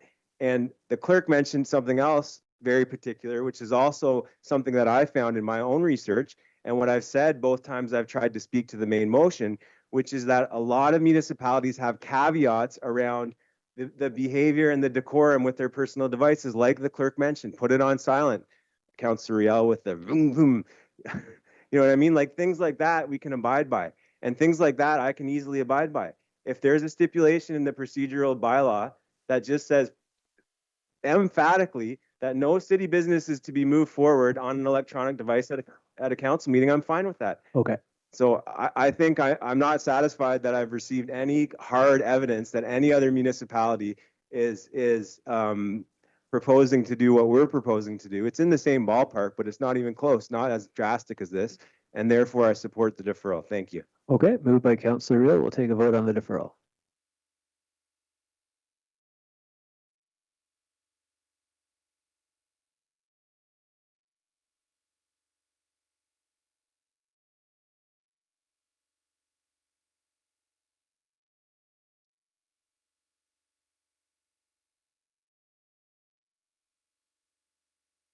And that is lost. So we're back to the main motion. I have Mayor Leal and Councillor DeGay on the main motion. Mayor Leal.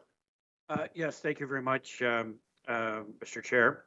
I did have concerns with the land acknowledgement. I did request that Shelley not come in and help us. And if you will note on page 5 of your report, it says the city's advisor, Indigenous Relations, proposed an updated land acknowledgement for council's consideration. So within the procedure bylaw is the updated version of the land acknowledgement as proposed by Ms. Knott. And as I said, I was the one that asked that this be reviewed because I thought the current one that we had was not comprehensive enough, didn't recognize all the Williams trees, First Nations, and it's on page 5, Councillor Lachika. Right here.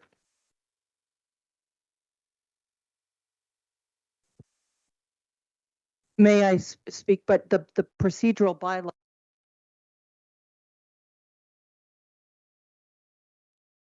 Well, this new one will be incorporated in there. That was the intent. That mentions the Williams Treaty? Yes, that's correct. Okay, but I was looking through the actual bylaw proper, and I didn't see that the adjustment had been made. Okay. But it clearly says on page 5 Okay. what our intent is. Thank you. I appreciate that. No, it's important. I think it's important to us all. The other thing, Mr. Chair, there has been comments about provincial members of parliament, electronic devices. I probably can shed a little bit of light on that. When you are promoted to cabinet, all electronic devices are banned within cabinet meetings, and sometimes I'd be there for 7 or 8 hours. The process was you would walk into the ante room, you would give the security guard, every cabinet minister had a cubby hole. I would give the security guard my personal cell phone and my government cell phone. And if there was an event of an emergency, a note would be given to the security guard and then brought into cabinet. And let me say, as a father, my kids are really precious to me. And if they had a problem, there was a way to get a hold of me. So I think that needs to be clarified in terms of devices used for members of parliament and federal cabinet ministers that are in the cabinet. Thank you very much for that, Mayor Lillis. Speaking to the main motion, actually, I need a mover for the main motion. Someone comfortable moving it? I'll move it to get debate going. Okay, Councillor DeGay. Thank you, Chair Beamer. I'll speak briefly to the concerns that have been raised about the prohibition of personal devices. It's concerning to me when members of the public ask me why councillors are on their cell phones during council meetings. This has been brought up more than once. So the public, whilst we're in these chambers, can observe our behavior, can observe what we're doing and how we may or may not be communicating. So this concern has been conveyed to me on more than one occasion. I have no issue with a procedure in which our personal and our city council phones could be left with the clerk, and appropriate security measures could be made in the event there's a circumstance where we need to be reached during a council session. We can be reached. During council meetings, with respect to the monitors that are available at our disposal, contained within our monitors are various public documents, our agenda materials, mapping resources, which to me it's not new info, it's information that's readily available. It's a resource. So a delegate speaks, I might consult a map, an interactive map to understand where their residence is relative to a development. I might, for example, I happen to look at the Little Lake Master Plan. But that's a resource that's publicly available. That's not new. It's something new that's coming in during the course of the meeting. That's something that's readily available. That's a public resource which I think can be readily used and enjoyed by council and staff. But I do not find the measure of restricting cell phone use, including closed session and open sessions of council, to be draconian. This is also a matter that my attendance at AMO, FCM, and Ontario East is a subject that's coming up more and more often. We may be one of the first communities to introduce, but we will not be the only community to introduce the motion. I've also considered, Mr. Chairman, the balance of the procedural bylaw, and I'm comfortable with the directions and modifications outlined therein. But I wanted to clarify firstly, we need to make a distinction between a personal device, because we generally have two, our personal cell phone and our council cell phone. And if they were deposited with the clerk, and I think they would be deposited from the moment we enter closed session to the moment we leave this room, because we're still meeting. We're still meeting as a council. We're just hopping from one meeting room to another. And that if measures are made, I know I'm repeating myself, but it's important. If measures are made to ensure that we could be contacted insofar as an emergency, that is fine. But with respect to the balance of the procedural bylaw, I have an opportunity to read it and also consider other municipal procedural bylaws. And I like what it is outlining. I like that it's attempting to streamline some of our discussion. And I know Councillor Burke said this would be a matter that the next council would be considering, but I think it's incumbent upon us every 4 years to review, and we would thus be giving to that next council another tool. We're going to be recommending, colleagues, a community planning permit system, and that will be a tool available to the next council. We're not saying we can't do that. We're going to be recommending, we'll be approving master plans that will become a tool available to the next council. We are not prohibiting ourselves from undertaking that exercise. With that in mind, Mr. Chairman, I support the procedural bylaw report as written. Thank you. Thank you very much for that, Councillor Degay. So speaking to the main motions, I have Councillor Hakey and Crowley. Councillor Hakey? Thank you very much, Mr. Chair. Enough said about the phones, other than, unlike Councillor Burke, I really am not looking forward to being searched for a phone if I have it on me. But there is one section, page 3, delegations, that I'd like everybody to consider a change. It says we would be permitted to ask one question related specifically to content of the delegation. I'd like that to be 2, and there's a reason for that. When everybody asks questions around this table, it does trigger me to come up with another question. Once I read this, I read through the delegation, I'll come up with a question or 2 on my own. But after hearing what everybody else is saying, it twigs me to something else. So I don't know how we change it. We're voting on each one. No, we can just make an amendment now. So do you want to make an amendment to that I section? would like to move it from 1 question to 2, if possible. Other than that, I think everything's been said already, but I know when I came onto council here, I was abiding by rules that existed in past councils, and I didn't have a problem with it. And if I really did, I spoke to somebody, but I can't recall one. In fact, having it set out makes it a bit easier for me to understand. But yes, if I'd like to move that we change from 1 question to 2. Okay, moved by Councillor Hakey that we amend section 3.3 that members would be permitted to ask 2 questions related specifically to the content of the delegation.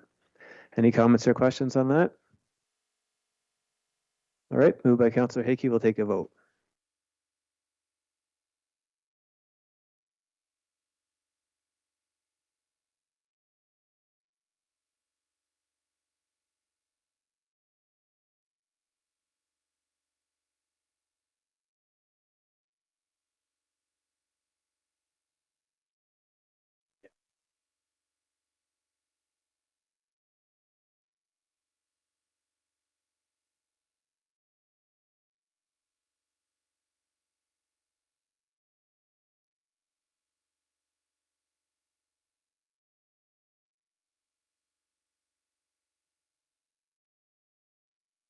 And that is carried. All right, so that's now a part of the main motion. Councillor Crowley, back to the main motion, the amended main motion.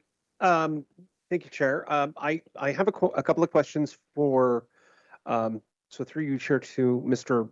Barber. Maybe you can provide a little bit more clarification. In 7.3, conduct during meetings, speaking.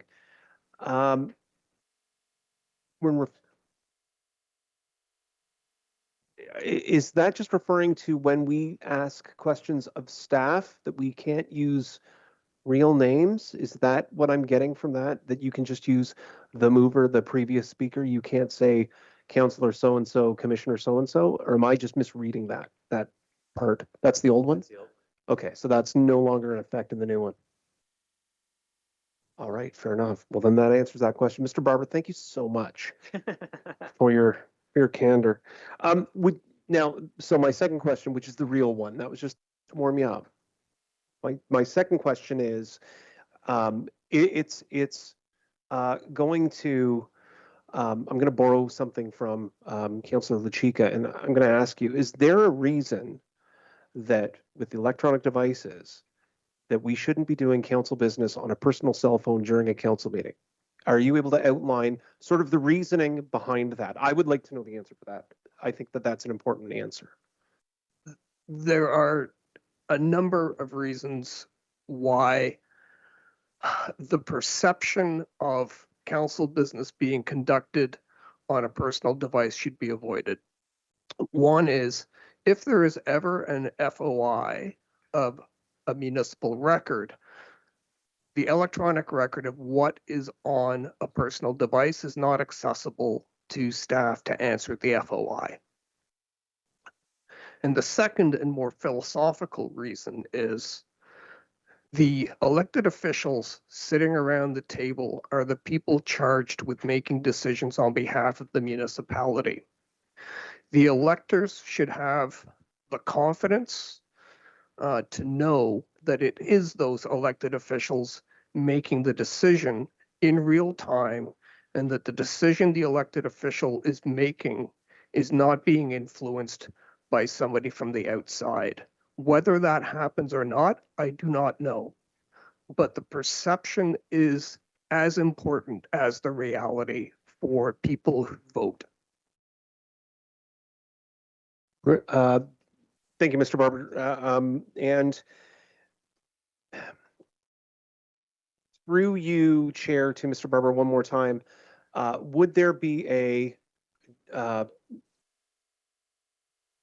potential, would there be a compromise where we could keep city-owned devices? So I know that you would still be, I mean, whether I am on a, city desktop and I get an email from outside, or if I'm on my iPad and I get a email, or I'm on my city cell phone and I get a message from the outside, at the very least, that goes through your city device and could potentially be, I completely understand the reason that you gave. It's just a question, hanging onto the city device as a possibility instead of removing the personal device. Through you, Mr. Chair, to the councillor. A city device is certainly something which would be FOIable. And so that removes part of the concern, but I would return to the need for people watching council do its business and have its deliberations, that they have the comfort in knowing that it is the elected officials who are making the decision on the matter which is under consideration. And so part of the problem with a cell phone is it's a little easier to hide what's happening because the screen is not 28 inches wide. Thank you, Chair. Thank you very much for that, Councillor Carley. Back to the main motion, amended main motion of Councillor Reel a second time, Mayor Lill a second time, Councillor Burke a second time. Councillor Reel a second time. Chair to Mr. Barber, under recording closed session meetings, it says here all oral recordings will remain strictly confidential and will be securely stored in accordance with legislative requirement. What about somebody puts an FOI in for freedom of information? I mean, this is now a recorded meeting. Somebody could say that I would like the recorded meeting from the closed session meeting of such and such and put an FOI in. So the release of a municipal record is subject to MFIPA, right? And we are able to go into closed session subject to the rules set out under MFIPA about when we can go into closed session.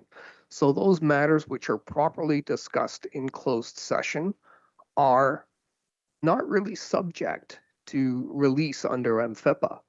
What comes out of closed session into open session is enough so that the public is aware that council made a decision and to pick a topic that allows us to go into closed session concerning the sale or purchase of land.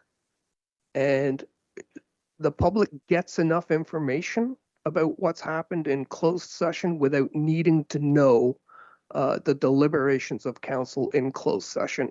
And sorry, through you, Mr. Chair, to continue, the freedom that you are afforded in closed session allows you to speak and to, with more freedom, perhaps, than in open session, and allows you to receive things like solicitor-client privileged advice.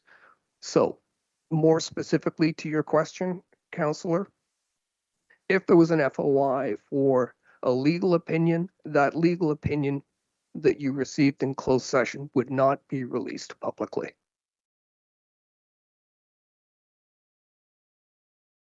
Thank you very much for that, Councillor Reel. Mayor Reel, a second time. Thanks very much, Mr. Chair. Just this may be a small thing, but I think it was actually something that was raised by Councillor Burke several weeks ago. On the call to the vote, I think it should still always be a simple majority, but I think there is some rationale on the question call to vote to allow individuals to speak at least once. I recall some time ago when the debate occurred on the compensation for city councillors for the next term, and I believe, and I stand corrected, I think Councillor Riel moved that the call the question to be put. That was a topic. I never got an opportunity to provide my commentary, my thoughts, at least once, and I think a small amendment on that to allow once would be a reasonable thing to do. So, and a reasonable reform. So, Mayor, we already have decided on that last in December. So, if you wanted to move that forward, it would need to be a reconsideration. So, did you want to move a reconsideration or hold off? I would move it for reconsideration. Okay, so moved by Mayor Leal to reconsider. That would take 7 votes or 8. 8. Okay. So moved by Mayor Leal for a reconsideration. I don't think we debate it, but just quick question. Just a quick question, Mr. Yeah. Chair. Are we reconsidering the increases to mayor and councillors at this time? You can bring that up at another time, but you can. We're not doing it now? We're not going to do it now, but you can bring that up at another time. Thank you, Mr. Chair. Councillor Baldwin, that was just an example of not allowing for at least Okay, Councillor one. so moved by Mayor Leal, motion to reconsider the call the vote. We'll need 2/3 to open it up.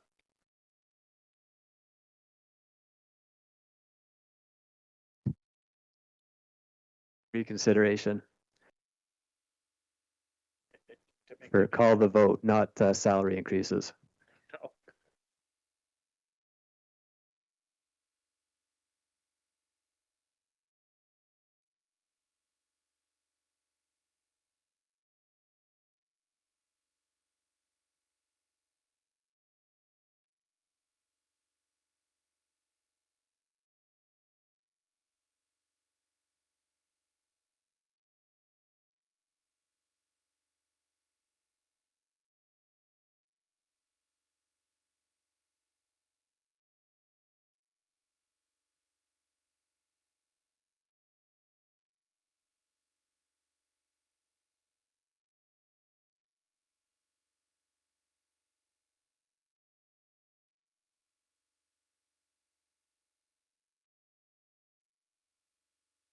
Okay.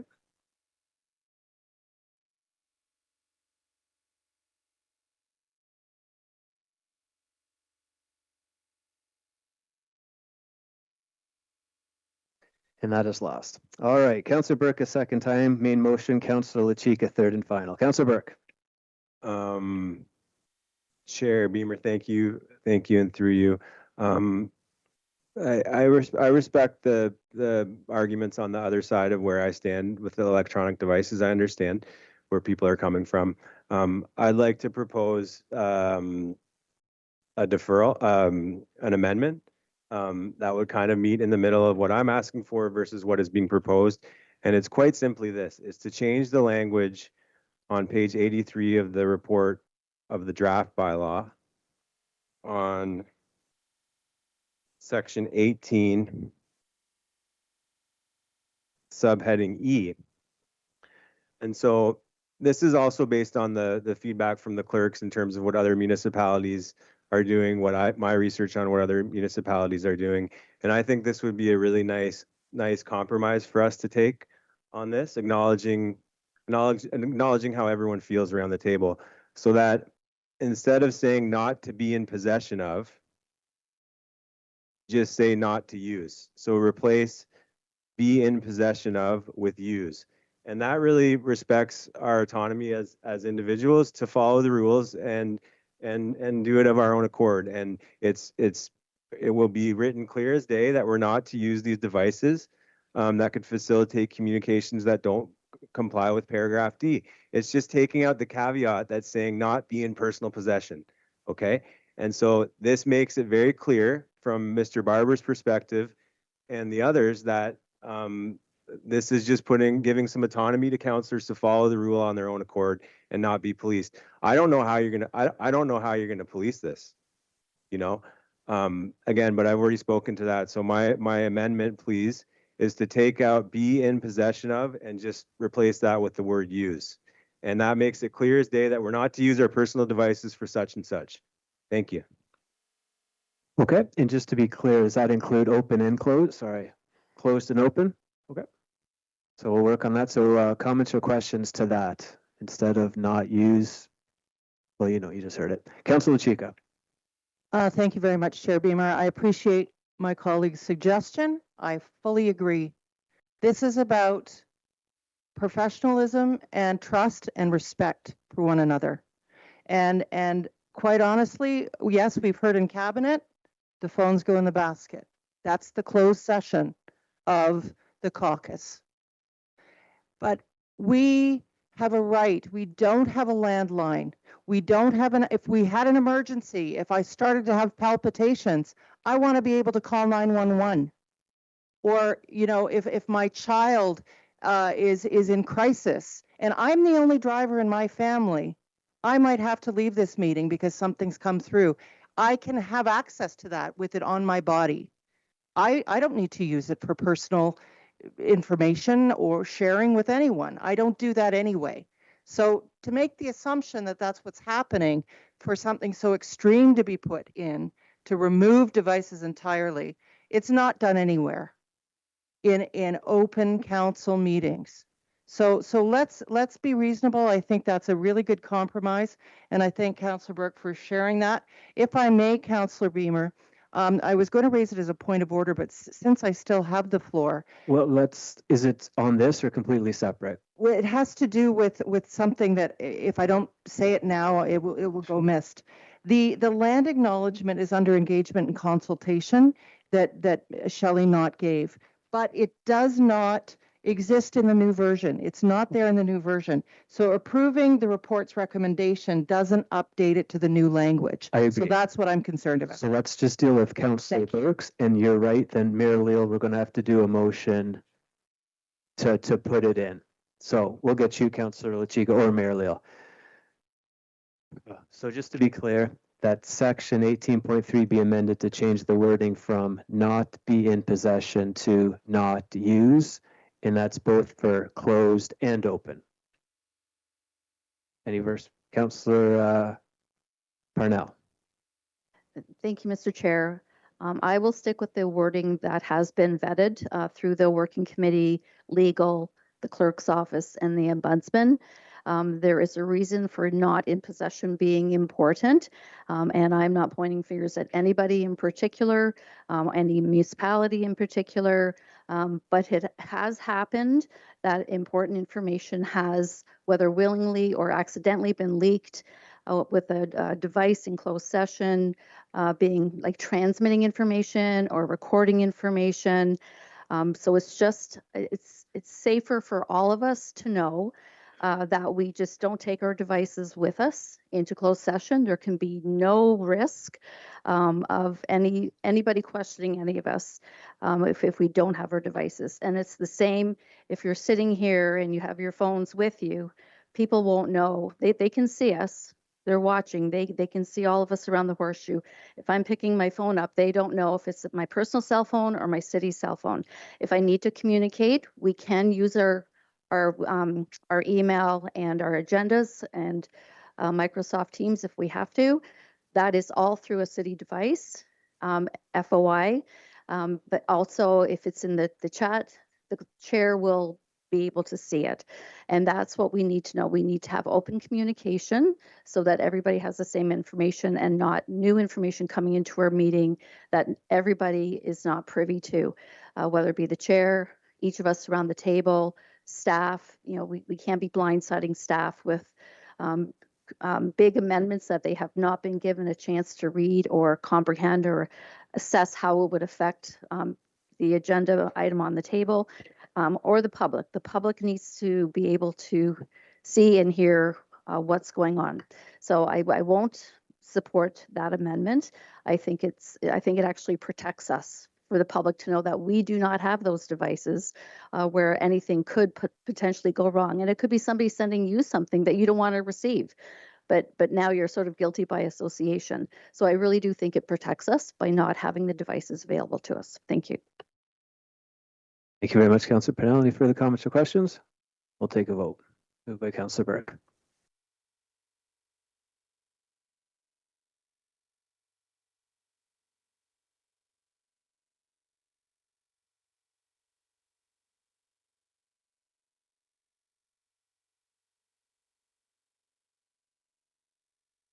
And that is lost. Mayor Lill, did you want to make a motion to put the new land acknowledgement in the proposed bylaw? I would do so. And as I said, that was always the intent. I asked Ms. Knott to come up with a more comprehensive land acknowledgement, and she did. So it needs to be enshrined in our procedure bylaw. And in fact, I'll share with council, we're actually looking at a video, and the voiceover would be for the land acknowledgement to make it even more meaningful. The video is not quite ready yet, but it's part of our engagement and consultation and our journey, Mr. Chair, on truth and reconciliation. So I'll move that. Okay, moved by Mayor Lill to put the new land acknowledgement that's on page 5 into the new procedure. Speaking to that, Councillor Lachika. Yes, thank you very much, Chair Beamer, and thank you to His Worship for making that amended motion. Just another thought, however, when we had Chief Carr and the Alderville chief visiting us at a general committee meeting, that day we had no land acknowledgement, and I was very aware of that. So I'm wondering if with the addition that we would say that the land acknowledgement occurs at every general committee meeting, council meeting, both, so that kind of thing, so we catch that and it never happens again. Thank you. That was always our intent, and we continue to make improvements as we go on this journey together, Mr. Chair. Okay, so can we?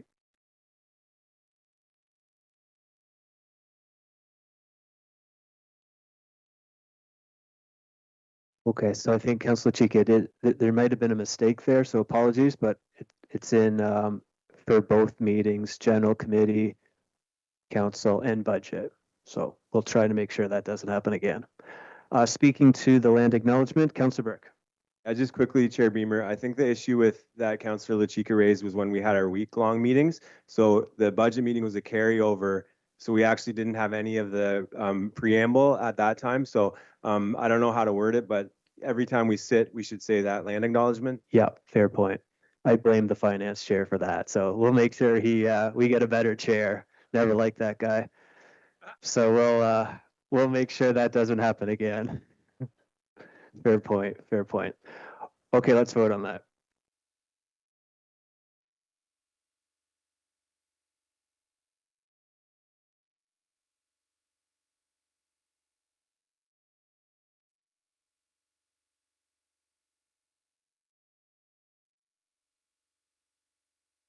And that is carried. All right, back to my list. Councillor Chika, I had you on a third and final. Are you okay, or did you want to make some comments? I'll pass, thank you. Any further comments or questions on the main motion before we separate out and vote on them? Okay, moved by Mayor Lil. We'll go through each one. It's just going to be sort of the paragraph, but the section that's pertinent is in the paragraph. So I think we'll get the idea. So thank you, Natalie, for going through these. We'll start with the electronic devices and just work from there.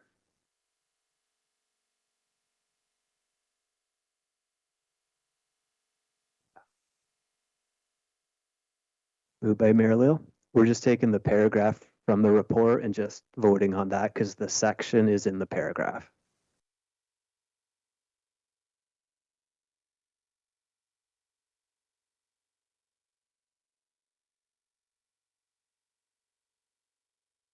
Yes, yes.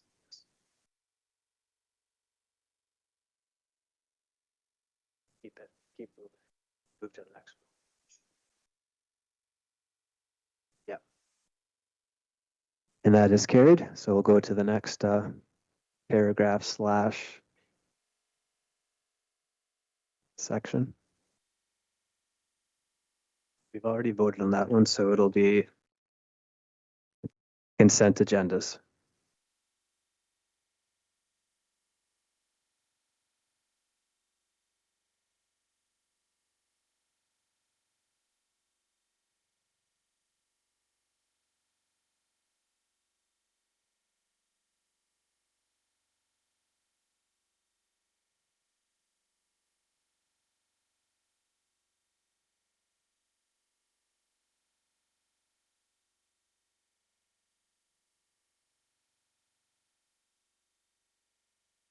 And that is carried.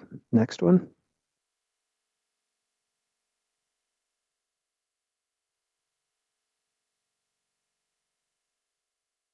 Okay. The next one will be notices of motion.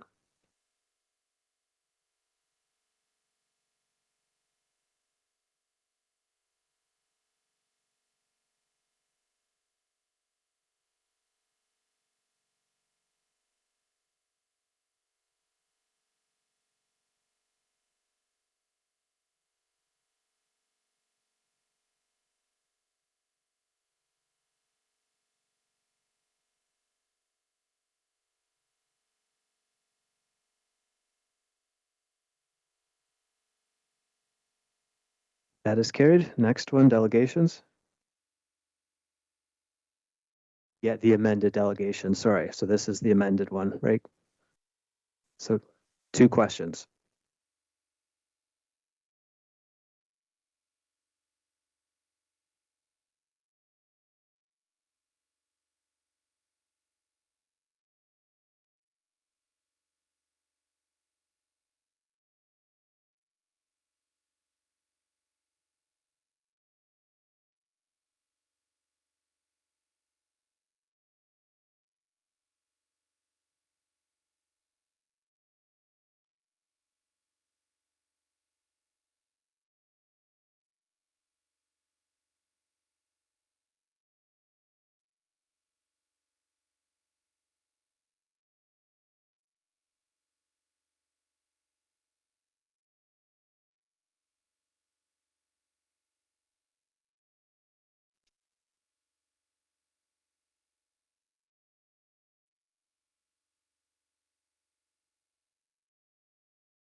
Am I allowed to ask just a question of clarification? Sure.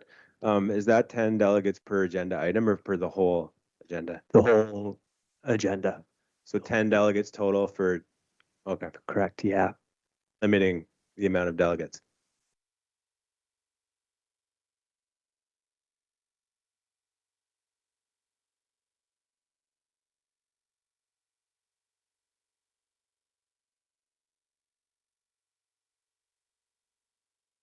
And that is carried. We'll go on to the next one. Motion to amend, motion to defer.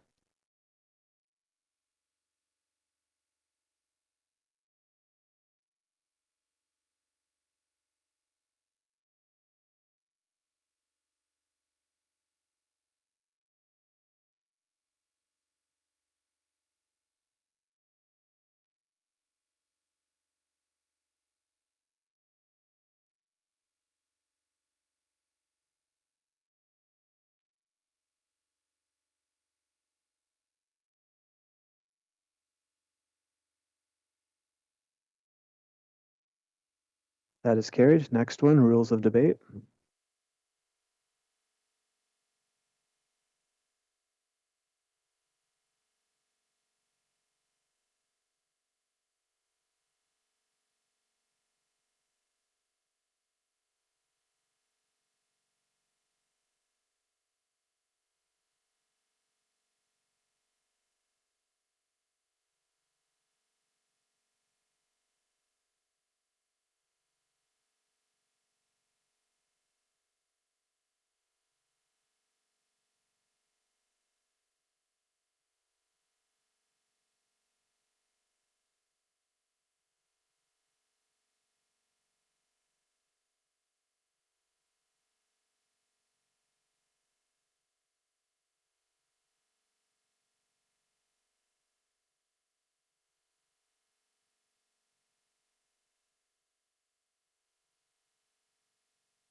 That is carried. Next item, other order of business.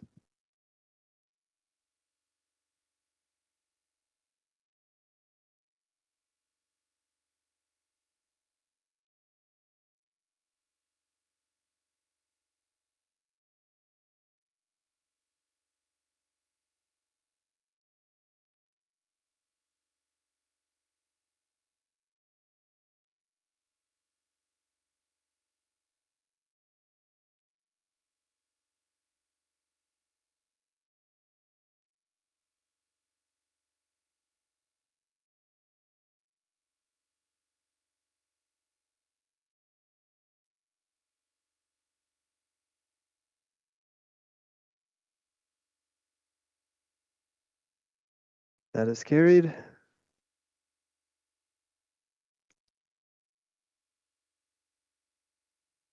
Motions, other business.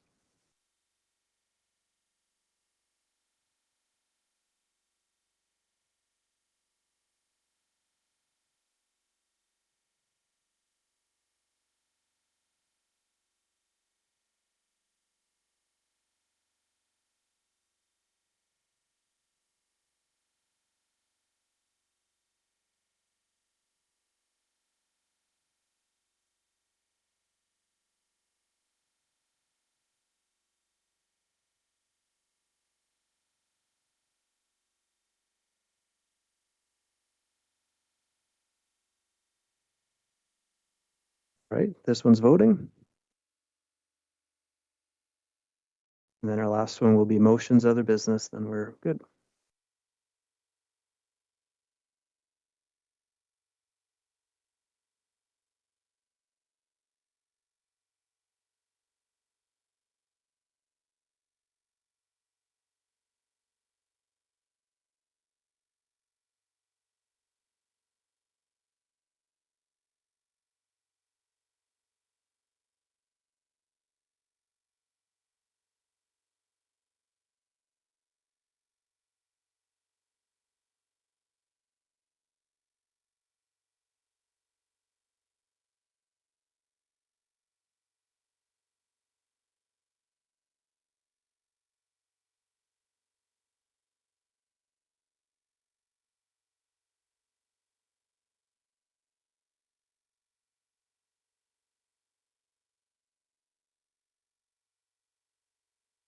That's it.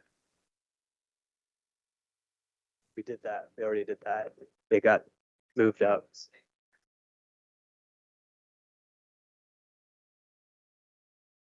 That was the first one.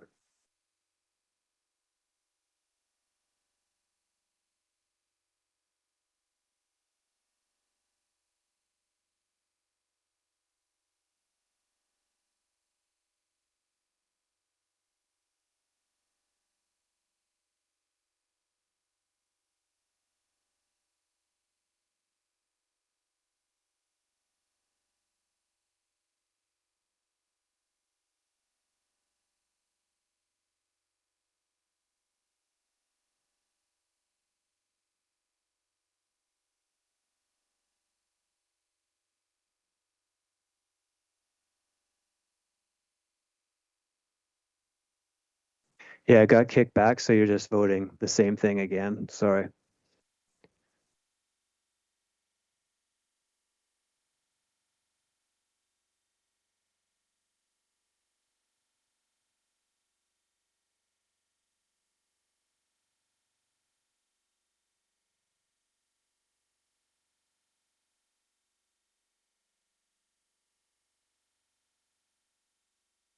And that is carried. All right, thanks everyone. So 13E, Community Sector Greenhouse Emission Inventory Update. Councillor Chica. Thank you very much, through you, Chair Beamer. I just had a question. I've really appreciated our work in peak in this last few months, and we're reminded with FCM that our municipalities can influence up to 50% of our GHG emissions. So policies and programs that we create municipally can really make a difference. And there was a reality piece that I know was emphasized in the report about provincial and federal governments, and with the changing landscape and so on that we're experiencing, it's more difficult without the funding underneath us to be able to do these things. But nonetheless, these reports are so important because they create a call to action. And the peak committee actually passed 2 motions that had to do with a staff presentation of this report. And when we hear the corporate emissions, and when we do get that report come forward about emissions, I always find it really great to together look at the numbers and have the opportunity to ask questions of our presenter. And James Byrne has been so wonderful to provide so much of that leadership and those numbers for us, and to create that call to action. So that was the motivation behind Peak asking for a presentation. So the fact that we only have the paper version does, okay, maybe we as a council can reflect on it and we have it all in front of us, but the public, this is a community emissions report. These are things that the public can do, and it would have made such a difference to have that presentation. In the report, it said that even though Peak made those recommendations, staff decided that just the paper report was adequate, and the recommendation to council from Peak was the presentation. So my question is to Director Boland, if you could just share why we didn't get to hear a presentation, and is there a possibility of getting this presented, even if it's not tonight? Thank you very much.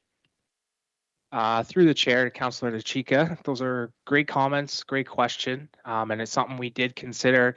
You might recall, so traditionally with the corporate greenhouse gas report and the community greenhouse gas report, we traditionally bring them together to council at the end of the year. And I believe we delivered 2 presentations in the past. This year, we're a bit delayed on getting the necessary data for our corporate emissions report, but I didn't want to sit on this community sector report. I want to bring that information to councils, but our intent would be when we have that corporate report ready later this year, we'll come back to council with a presentation with that report and an updated community sector report that will reflect the latest data that we have, and we'll be able to deliver that presentation. Well, that's really great to hear. Thank you, through you, Chair. And just supplemental, Mr. Boland, the Climate Action Plan 2.0 is just so vital and dynamic for us right now to have that call to action and to have it referenced. When the presentation is done at that time, would there be references to that about how we can align with what that is presented to us in the CCAP 2.0? Thank you. Through the chair, yes. Yeah, that shouldn't be a problem. Thank you very much. Appreciate that. Thank you, Councillor Chica. You're comfortable moving it? Yes, thank you. Thank you, thank you. Councillor DeGay. Thank you, Chair Beamer. I have a question for Mr. Boland. Mr. Boland, I apologize for not, perhaps could have sent this to you by email earlier today. On page 170, being page 18 of the report, the first bullet point speaks to the Enbridge gas home renovation savings program. Can you tell us what's the uptake been like in our marketplace? Through the chair to Councillor DeGay. I'm not sure I have the data available on the uptake through the Enbridge gas program. That's something I might have to take back and discuss with James to see if we were even provided with that information.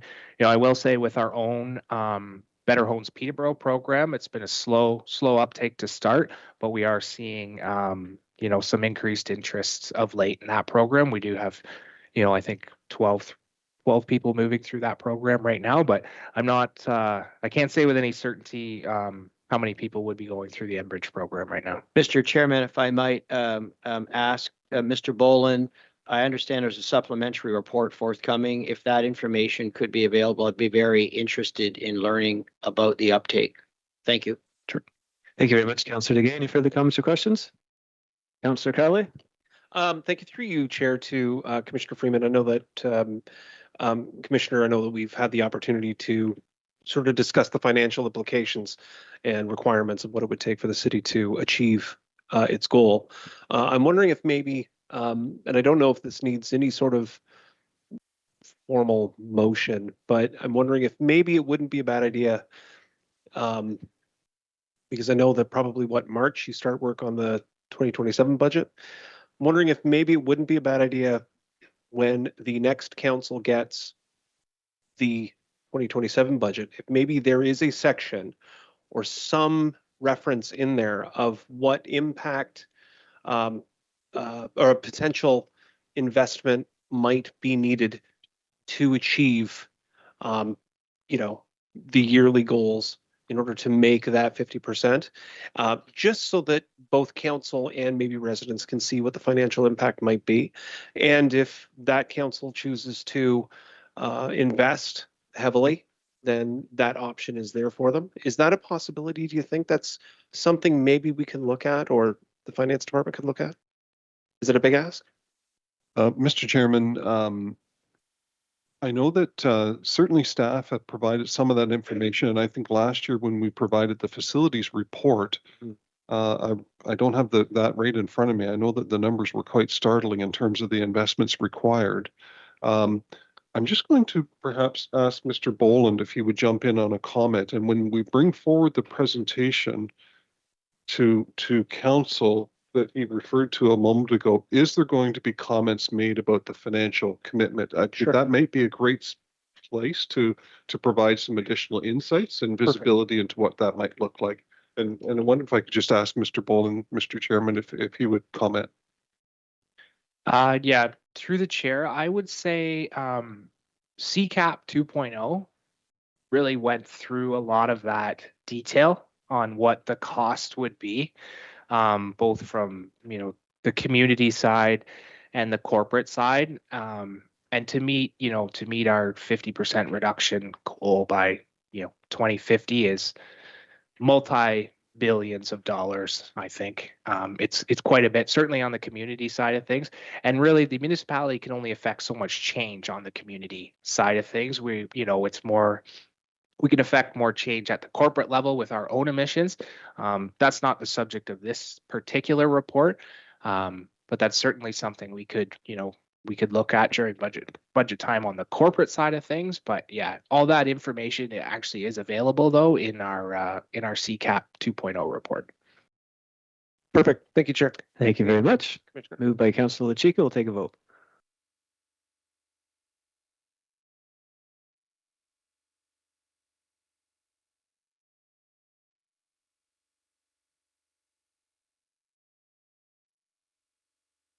And that is carried. All right, Councillor Hakey, 13F, notice of objection, 384, 388. Thank you very much, Mr. Chair.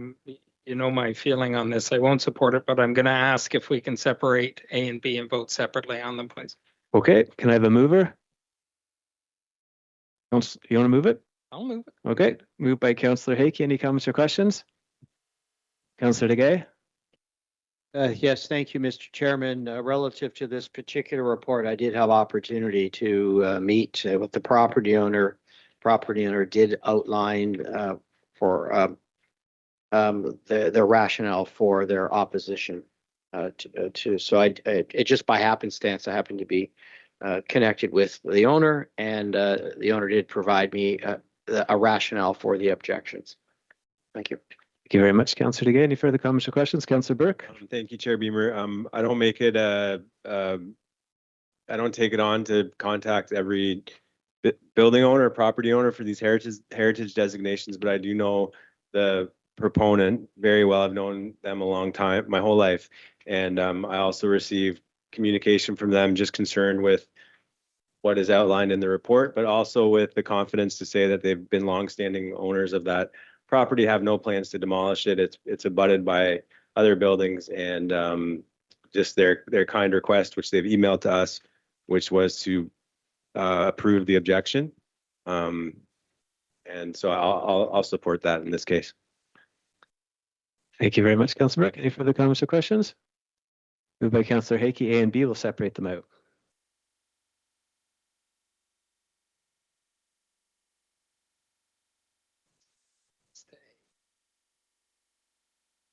See, they're very clear.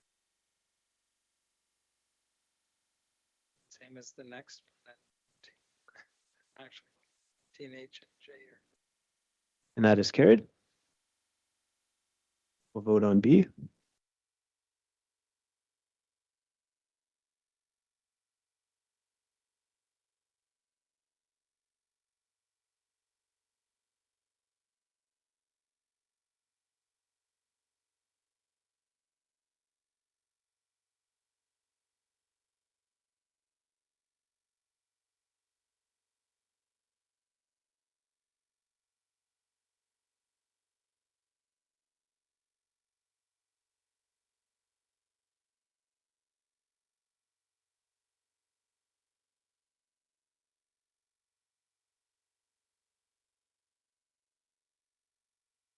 And that is lost. All right, moving right along. 13H designation, or sorry, 13G notice of objection, 359 Hunter Street West. Councillor Hickey, would you like them separated out? Yes, please. Thank you very much. All right. Madam Chair. Any comments or questions on these? All right, we'll separate them out.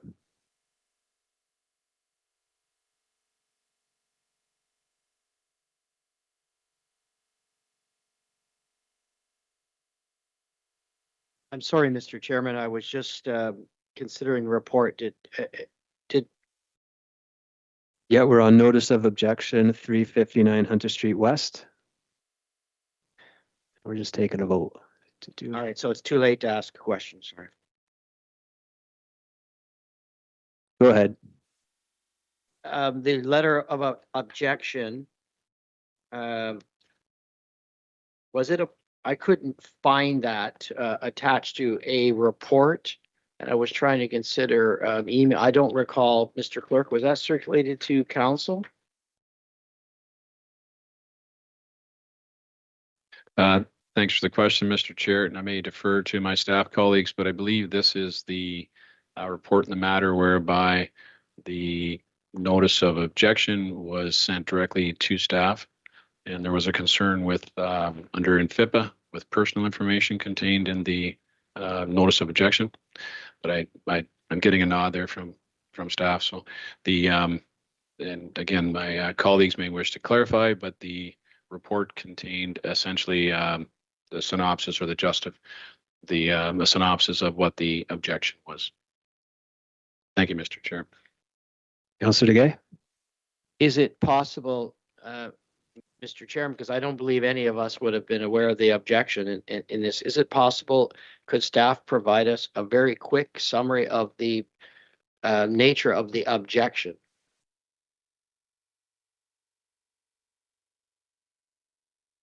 Is that possible, staff, by next Monday night? Just a quick objection, the reason of the objection? Chair, if you want, we could give you a very quick verbal Sure. Explanation right here. I'll ask Mr. Walsh to do that. Mr. Chair, through you to the councillor, as indicated in the report, the letter we received from the property owner stated that they felt that in their opinion, damage that the property has sustained, both in the derecho a few years ago as well as the recent ice storm, damaged beyond repair many of the heritage attributes identified in our brief. They also claimed that there was little associated value to the property through its associations with architect Eberhard Seidler, as well as also, as with the previous report, they also cited perceived financial impacts doing with insurance and the ongoing maintenance of a property should it be designated. And that was essentially the extent of the letter. Thank you very much for that, Councillor DeGay. Is that okay? Okay, thank you. Councillor Burke. Chair Beamer, I'll try to be brief. I'll try. But I think that I believe truly that this is one of the properties that transcends the specific property owner in this case. I've grown up in this area and I've known this house my whole life, and it has a very storied past, including Eb Zeidler living in the coach house on the end of the building. And you can see very clearly historically what a lack of heritage preservation has done to these specific types of, I call them mansions, in the area. One burnt down and is now a very nice apartment building, but the others, many of them have been turned into sort of rooming houses. They've taken away the roofs and they've become those. There was one developer that was notorious for buying these houses and making them into rooming houses. And so I believe that in this specific case, I know how you all feel, but this is the type of thing, whether it's economic development, whether it's cultural heritage, I believe that in this case, it's very important for us to preserve this house with a very storied history. The owner, this is just my opinion as someone who lives by this house, they've already done a substantial amount of work to the roof. On the third floor, they've even taken out the beautiful oval. They had beautiful oval windows on the third floor. They replaced them with modern windows. So I believe that the work from the various weather events that we've had has been addressed. I understand that a house like this comes with a lot of cost. That's part of the game. But in this case, I believe that this decision transcends the want or need of the specific owner, and we as a council have to consider the very important cultural and historical context to the city. So I will be supporting our designation of this property despite the objection. Thank you very much for that, Councillor Burke. Any further comments or questions? Councillor Hickey, a second time. Thank you very much. I take a different view. I don't think part of the game is to stick the owner with something that he wasn't aware of. And that's the problem that I have. Unfortunately, in our Constitution, they never put property rights in it. So it just trickles down. And to me, it's a very simple property right issue. I understand he's trying to save what he can, or she, at a cost that's reflective of what they can afford. I don't think by this picture, it doesn't seem like they're tearing the roofs off. But that's one of the problems. I think that that's the biggest problem. If somebody was aware of the potential before they bought the property, then they make a decision. But I think that the government has done the right thing in forcing the municipalities to look at and prioritize designations coming forward that they can be dealt with. Thank you. Thank you very much, Councillor Hickey. Councillor DeGay, second time. Chair Beamer, I'll be very quick. To staff, my apologies. I was reviewing my notes and I in fact had acknowledged the letter of objection. Like Councillor Burke, this is a property I had opportunity to visit. And I believe the developer in a bygone area was Murray Carslake, took a number of these buildings and established Mansford roofs to allow for additional density, which was at the time a loophole in a bylaw, which was subsequently amended. I would like to hear from the property owner. This is a property that it's one of the few that remains largely intact. In an area where this building form has been either subject to fire, complete removal. I would like to hear from the property owner. I do acknowledge, though, that there are insurance implications with heritage buildings. That's a fact from my research. But I would like to hear the property owner. They could be notified, made aware they could appear at next council meeting. And I think it's important that we hear from them why. They state that this building has little heritage attribute. I fundamentally would disagree in this instance. So this would be a that I would recommend that we would continue with the designation. All right, thank you very much. Any further comments or questions? Moved by Councillor Hakey. We'll take a vote. We'll separate out A and B.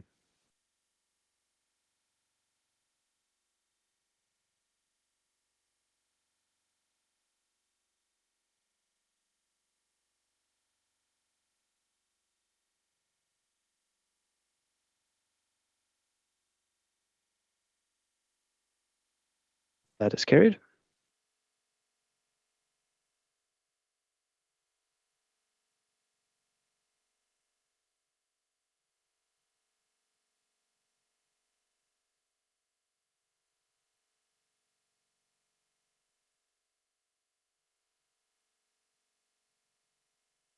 And that is carried.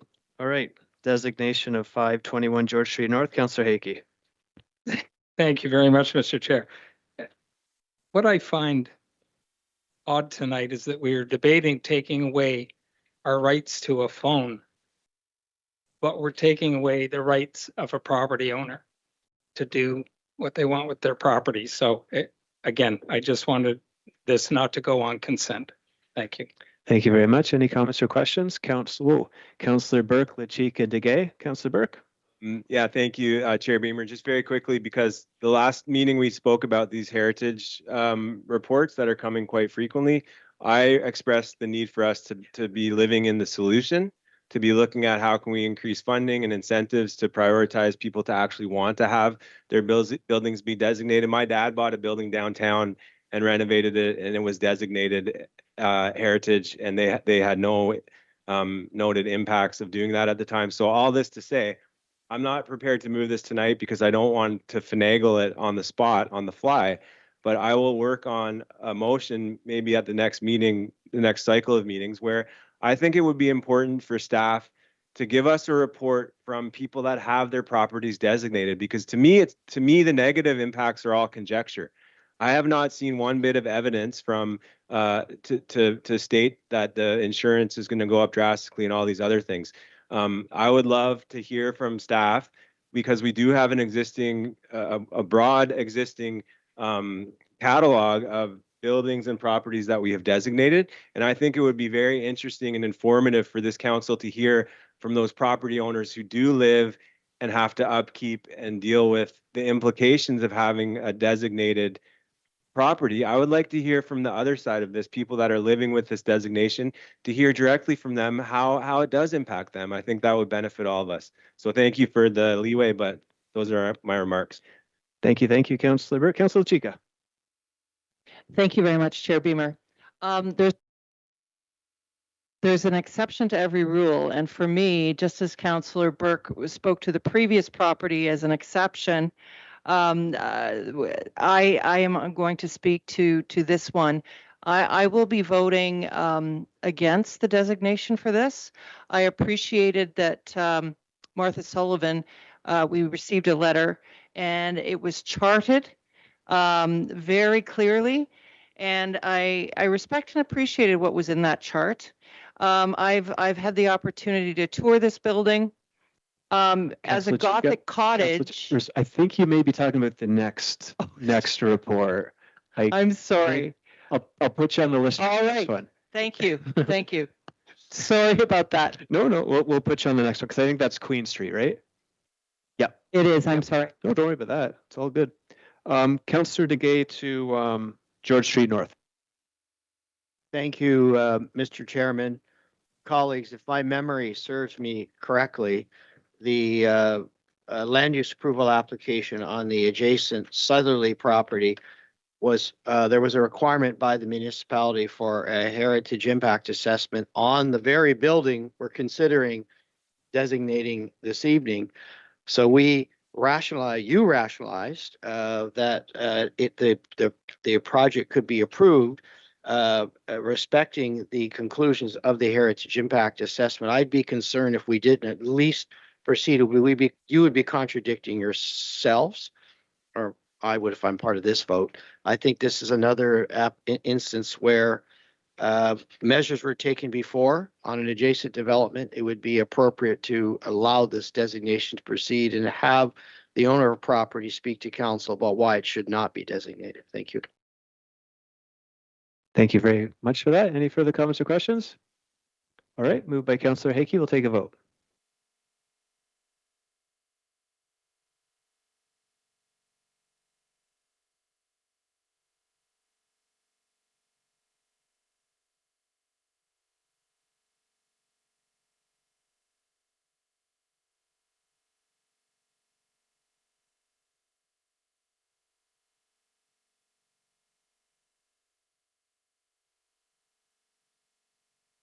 And that is carried. Okay, our next item, designation of 362 Queen Street. Councillor Hickey, are you comfortable moving it? Yes. Okay, for debate, Councillor Chica. Thank you. I appreciate that, Chair Beamer. So yes, I will support the owner. It has been completely modernized on the inside, and the exterior is stucco. I think there are a significant number of Gothic cottages that bear attributes that deserve preservation. And I know that this owner will be wanting to keep it as it is with no intention of demolition. It's a very loved building, and I will be supporting the owner. Thank you. Thank you very much for that, Councillor Chica. Any further comments or questions? All right, moved by Councillor Hickey. We'll take a vote.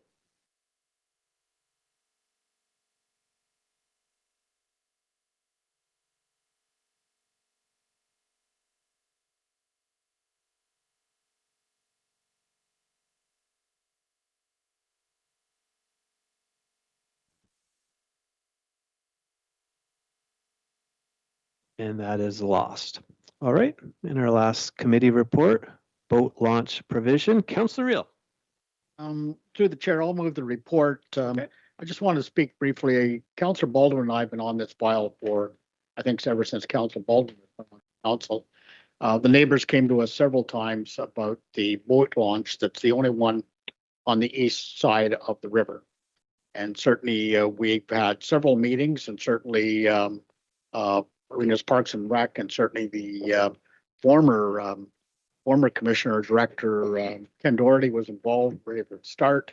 And so finally it's come to fruition that we're going to get the boat lodge redone over and fixed up. And certainly I think it'll bode well for that side of the river. There is no boat lodge on that side of the river. Everything is on the west side.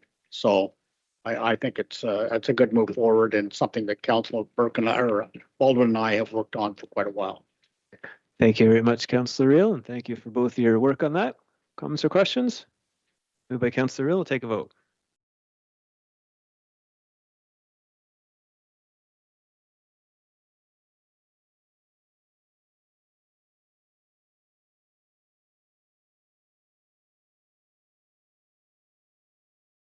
And that is carried. All right, we have 3 notice of motions this evening. Mayor Lill, your first notice of motion.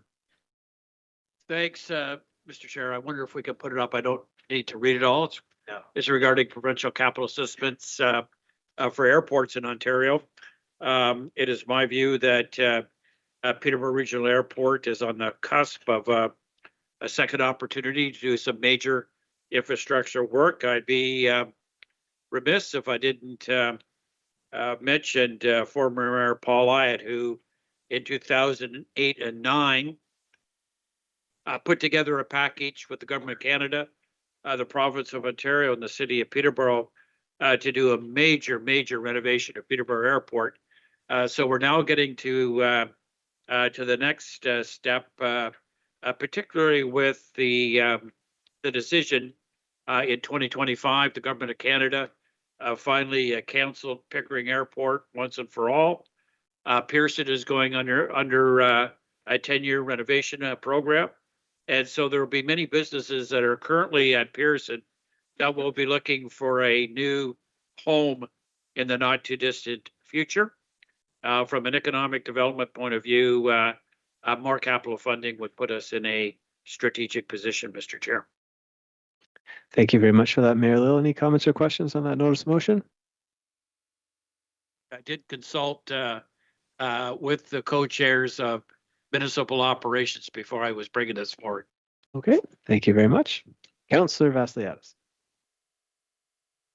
Yeah, no, I appreciate that and the work that's gone into bringing this motion forward. And, it highlights several important considerations regarding the role of small and regional airports across Ontario. So, including the provisions of emergency services, support, economic activity, and a broader connectivity that they provide among communities. So, I look at our airport, it's growing, it needs help. And I certainly do appreciate the mayor bringing it forward. Thanks.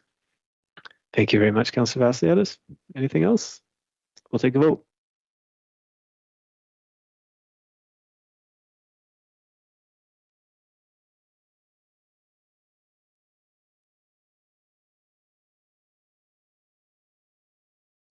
And that is carried. All right, our next notice of motion, Councillor Crowley. Thank you, Chair. So would you like me to read the notice of motion? No, we'll get it up on the Okay, screen, so you okay. can just chat about it if you're in. What? So just to speak to it, this motion is about supporting the creation of transitional housing. It's about creating stable, supportive places for people who are in treatment and recovery and for those people who need structure and continuity in order to succeed. It's a deliberate capital investment for a group that has a proven track record of delivering wellness. This motion takes a careful and responsible approach.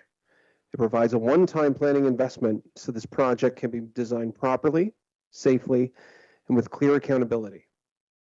It also directs staff to work with partners to leverage municipal, provincial, and federal funding. This is exactly how a city should act when it wants real outcomes and long-term success. I'd also like to say something about Dr. Peggy Shaughnessy. Dr. Shaughnessy's faced scrutiny at every turn. Her work has been constantly criticized, questioned, and challenged, yet she persists. She doesn't do things because it's easy and certainly not because it's popular, but she brings real lived experience. She walks this path every single day with people who are suffering. She knows recovery not as a theory, but as a reality with all its setbacks and victories. This motion is disciplined, it's accountable, it's grounded in lived experience and practical outcomes, and most importantly, it aligns our words with our actions. And if we truly believe in helping people struggling with addiction, then we've got to be willing to support transitional housing projects like this when it matters, where it matters, for the people who need it, and by the people who have the ability to do it. So thank you, Chair, and thank you to Commissioner Layden for all his work with me on this notice of motion. Thank you very much for that, Councillor Crowley. Speakers, I have Councillor Reel. Councillor Reel. Through the chair, I'm going to make a motion to defer, but I think we have to do this motion first. But I can speak to, but I want to make a motion to defer this. You can do that and then speak to it, or you can speak to this and then defer and speak to the deferral. I'll give that to the clerk. Motion, the funding request for Right to Heal. Thank you very much for Councillor Crowley, and I spoke to him before. Be it resolved that the motion being brought forward under new business to provide $150,000 in municipal funding to Right to Heal for soft costs related to transitional housing be deferred, and that staff be directed to report back on whether this request qualifies under existing social services funding streams within the approved city budget, whether the proponent has applied or is eligible to apply for provincial funding programs, including but not limited to the homelessness and addiction recovery treatment, which is the Heart Fund, and other provincial housing and housing support, homeless supports, the appropriate process for evaluating third-party funding requests to ensure consistency, transparency, and fairness across all community organizations, and any budgetary impacts or precedent-setting implications of approving funding outside established funding mechanism, and that no funds be allocated until council has received and considered this report. And I'd like to speak to that and ask questions for Mr. Laidman. It is my belief that in social services, there's two pools of money for housing. Could you elaborate on that? Sure, through you, Chair Beamer. The main source of funding is what council, I believe, approved earlier this year, which is kind of an incentives for housing, affordable housing program by which there's eligibility criteria that council has set out, and staff are able to assess a proposal as to how much capital funding that project could be. So that's the incentives for affordable housing program, which is what council approved earlier this year. That would be the city's main program to assess these types of proposals. Well, having said that, I mean, there's two pools of money that social service, and certainly I'm not belittling the work that Ms. Shaughnessy does and in her program, but I think Councillor Burke, myself, and the mayor have met with another group, Rising Above. They have a treatment program. They would love funding too. And this is just a trickle-down effect that we would be, giving $150,000 to everybody that comes here. We're not in the treatment business. And certainly that's why I brought the deferral. I think that the Ms. Shaughnessy needs to avail herself to what programs are there. The HART fund that I talked about is $80 million. Provincial funding, it's administrated through the forecast. Certainly, Ms. Shaughnessy can apply through Donna Rogers at forecast for that funding. Peterborough Housing Corp plays a role in that. We provide some of the housing for that. But she can avail herself there to see if her program, Right to Heal, and certainly if there's money available for housing through that $80 million or $8 million, if she is a successful applicant. So that's why I said I think a deferral is in order. Staff to go back, work with Ms. Shaughnessy to make hers, if she wants to make some sort of applications on both the housing availability and social service, but even point her in the direction of the HART fund, which is administered through forecast.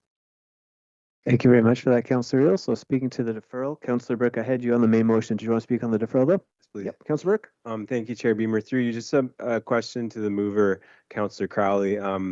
In the motion, it sort of outlines the project as an affordable housing project, but in your remarks, you talked about treatment and recovery and health.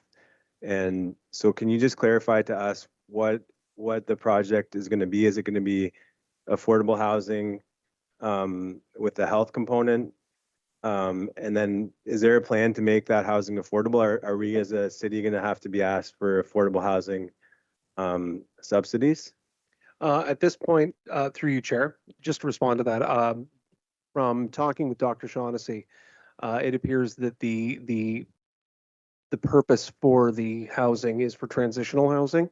It can be used for multiple things, whether or not it is for someone coming off the street, someone going into addiction recovery, someone with Right to Heal, needing on-site transitional housing until they get to a more stable place in their life. So I think it's sort of that's the overarching reach of it. I do know that I have invited Peg to or Dr. Shaughnessy to come out and delegate next week, so she would be more than willing to answer anyone's questions if they have them. Thank you. And through the chair, I think that where I stand is in a tricky position because I am not one of the people that criticizes or has anything bad to say or poor to say about Dr. Shaughnessy. I believe in the work that they're doing at Right to Heal. I've had relationships with Right to Heal in their previous building. And so I think it's important to acknowledge the good work that they're doing. I'll say though, as the homelessness co-chair, we discussed this at our regular meetings. We have this very thing. And one of the issues is that Councillor Riel and I, we get meetings every month. There's a couple meetings from groups that want to do something within the community. And part of our role is to know from the staff side where to direct people for funding. So in the case that Councillor Riel raised about another model, which is treatment and housing, we were able to direct them to a grant program in the community services portfolio. Like Councillor Riel mentioned, this council approved with JJ at the time a really well thought out plan for just these instances where there are outside people looking to have some city support for their affordable housing projects. We have between 10 to 15 people are on that list. where they have submitted within the city's criteria that this council approved. They have submitted their projects, and our staff are making decisions on those projects based on the criteria and the funding available. So I have to consider those people that are waiting to hear back from us about funding opportunities. And just in our conversations around the table from the homelessness community services side, we were left with many questions about the specifics of the project that we weren't able to find answers for. So I don't believe that a deferral is shutting down the possibility of us funding this at all. I believe that what a deferral does is it actually allows our staff that are the subject matter experts to really sit down with Right to Heal and Dr. Shaughnessy and figure out the very specifics of the project and come back to council with the full scope of information that we would need to make that decision. So for those reasons, I support the deferral. And I'll also mention the Heart Hub funding, which is $8 million a year for 3 years, is getting underway. Donna Rogers at Forecast is the co-lead of that with the city. And I do believe that as a result of this deferral, there would be a lot of opportunity for our staff to connect Dr. Shaughnessy with the Heart Hub funding, which is pretty much what this motion is asking for, right? That's provincial funding that's coming for this very thing, transitional supportive housing. So I believe it would be in our best interest to have our staff go back and get all the right information about this specific project, just to understand for us as a council where we could fund it best. Thank you. Thank you very much for that, Councillor Burke. I have, speaking to the deferral, Councillor Parnell, Duguay, and Crowley a second time. Councillor Parnell? Thank you, Mr. Chair. I do think that a report is a good idea, so we do have more information about this. However, I do support the notice of motion because I have spoken with Dr. Peggy Shaughnessy, and she is planning transitional housing to support her Right to Heal. It's about to be a charity. It's a nonprofit right now seeking charitable registration.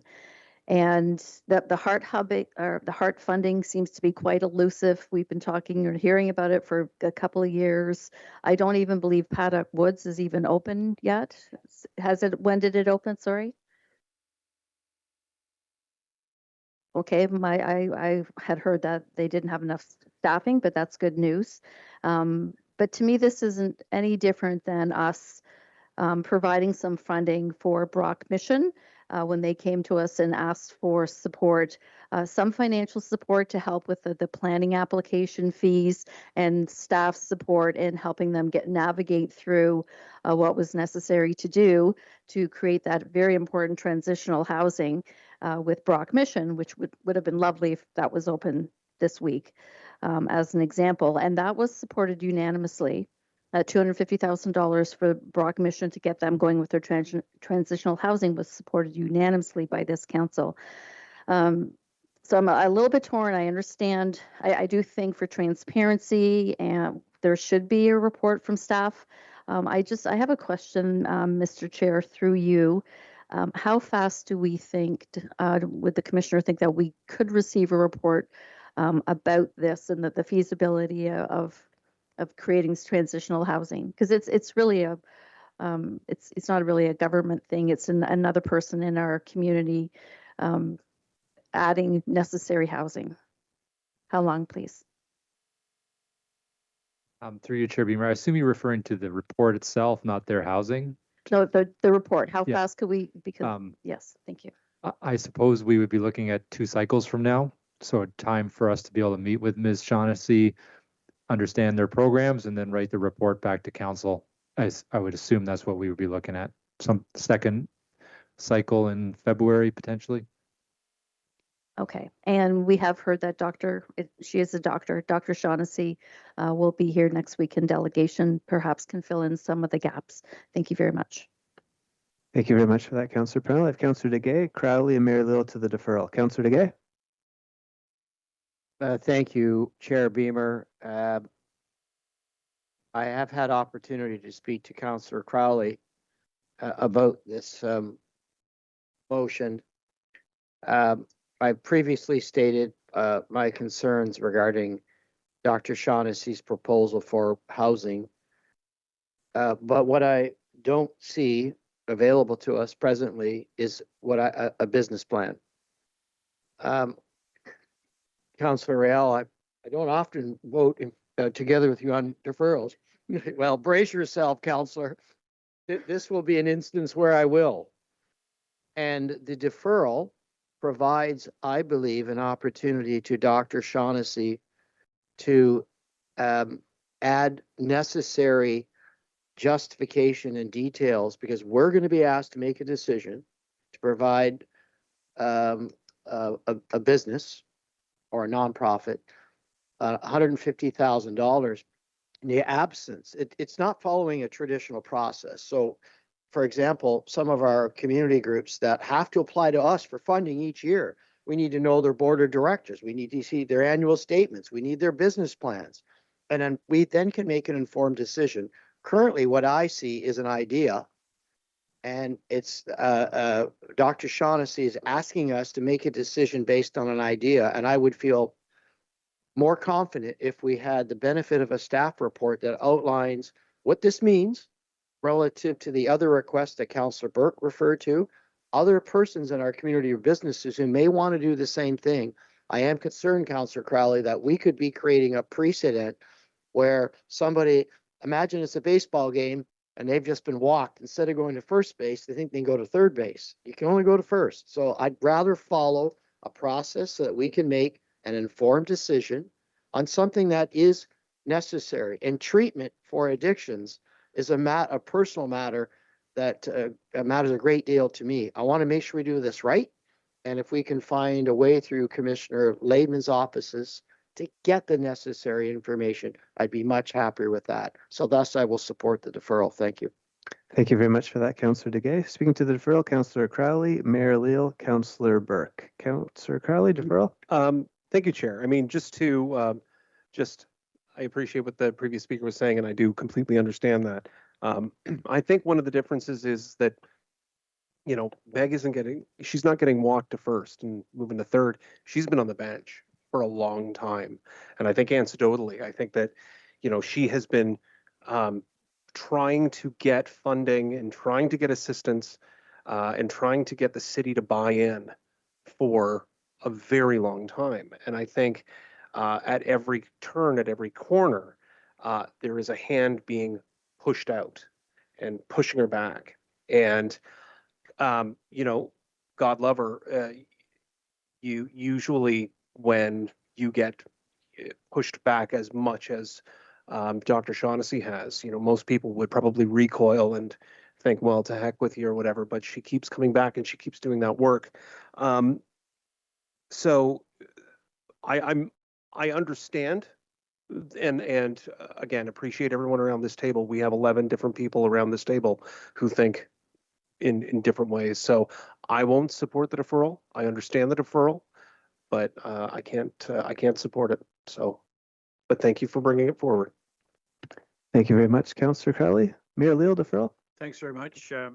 Chair. I really have two minds on this one. I did go over and visit with Dr. Shaughnessy mid-November, and when I was chatting with Dr. Shaughnessy, my impression was she was wanting to do something similar to Brock Mission, get the $150,000, get some consulting advice of how many transitional housing units could be placed, which was the original Brock Mission property.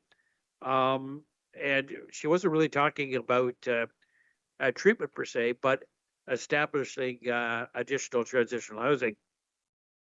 We do know that with 50 modular homes, we need about a 3-to-1 ratio at Peterborough. We need about 160 to 170 transitional housing units for the 50 modular homes we have to continuously move people through the housing ladder, with the ultimate goal, of course, to reduce as much as we can the number of people that are in our shelter system. So my understanding was it really was an opportunity and initiative to move forward in building transitional housing units. Thank you very much for that, Mayor Leal. Deferral, Councillor Burke, second time. Yeah, I think that the way that I'm speaking, I hope no one characterizes it as being against Dr. Shaughnessy. I think if the deferral fails, I will support the ask for the mover's reasons he stated. But I just want to go over again my rationale and reasoning in why I support the deferral. You know, through the chair, Councillor Parnell characterized this as an affordable housing project, but we don't know the number of units, you know, and the specific project that Councillor Parnell brought up, the Alan Wilson Brock Mission Project, we met with Alan Wilson from the early days of that, and we knew more or less that the type of clientele it would serve, the amount of units, etc. This is the type of information that I'm hoping to glean either from having Dr. Shaughnessy come as a delegate next week or by this deferral where staff can get some of those details. Because at the end of the day, no matter how much I love and respect and want to support Dr. Shaughnessy and Right to Heal because I believe in them, this is a substantial amount of money. It's $250,000. $250,000. $150,000. Either way, right? And you know, I'll just give you an example. We are spending a lot of money and a lot of enforcement dollars right now as a council to deal with the cohort of people that can't access our current shelter system. We're doing it right now with our staff at Carnegie Fire Hall. Right now we're doing it. And so to try to have everyone understand why I believe that more information is necessary, we have a successful model at Wolf Street with the supports attached that have extra space. $150,000 could put 6 more modulars on that site, which there is room for. So we have to balance all of our needs when people are coming to us to ask for these specific projects. And so that's why for me, I have no sense at all, and maybe it's my fault for not connecting with Dr. Shaughnessy and Right to Heal, but I'd like to hear how many units they have, which people are they going to serve, what demographic, because I think that's important, especially important given the investments the city has in our transitional housing and the shelter, and the 10 to 15 individuals that are on that list of ours to try to access the same stream of funding. So I think there's 2 ways where more is going to be revealed. For sure, more will be revealed next week when Dr. Shaughnessy has a chance to respond to some of our questions. But I also think more will be revealed by the councillor's motion to refer this back to staff, just to get the same information we would require from anyone pitching to us a project like this. Thank you. Thank you very much for that, Councillor Burke. Deferral, Councillor Vassiliadis, Lachika, Parnell, second time, Baldwin. Councillor Vassiliadis? Yeah, I certainly want to support my ward mate. And, you know, when I look at this, it's a one-time planning grant, right? So it's a $150,000 grant. It's not for construction. It's to complete a planning and preparatory work that's required to unlock greater provincial and, you know, federal capital funding.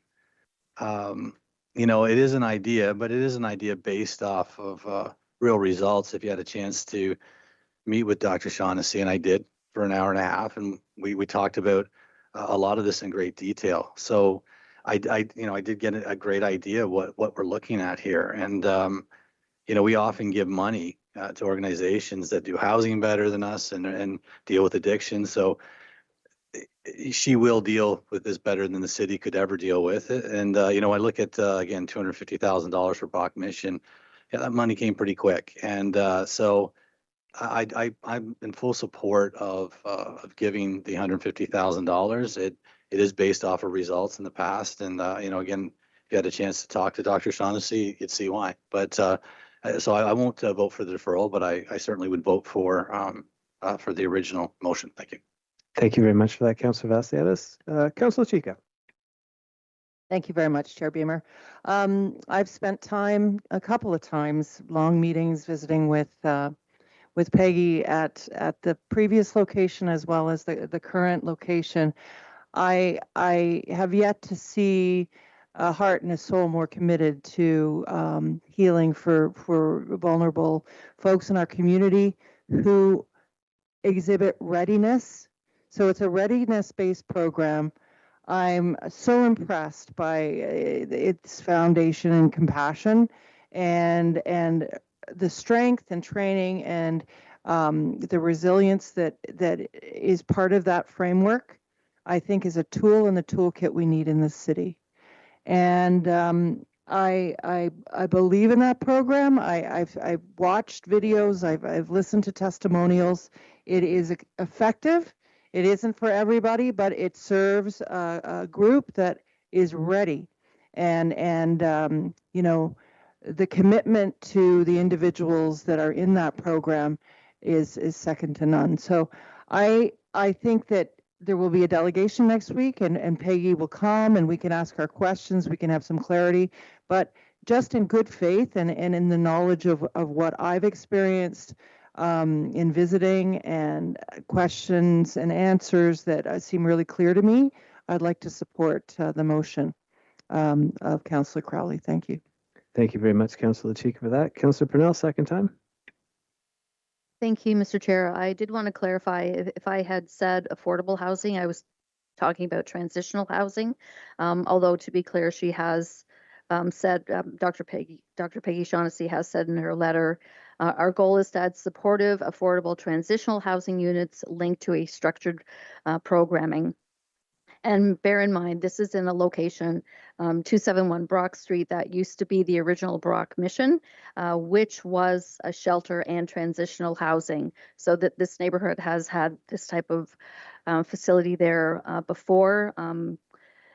So it was transitional housing. And I did want to say through you, Mr. Chair, to our colleague, Councillor Crowley, whether your motion passes tonight or not, Councillor, you have succeeded in getting this very important initiative and doctor on our agenda. So one way or another, whether it passes tonight for the 150,000 or we get a report, I'm going to be supporting it.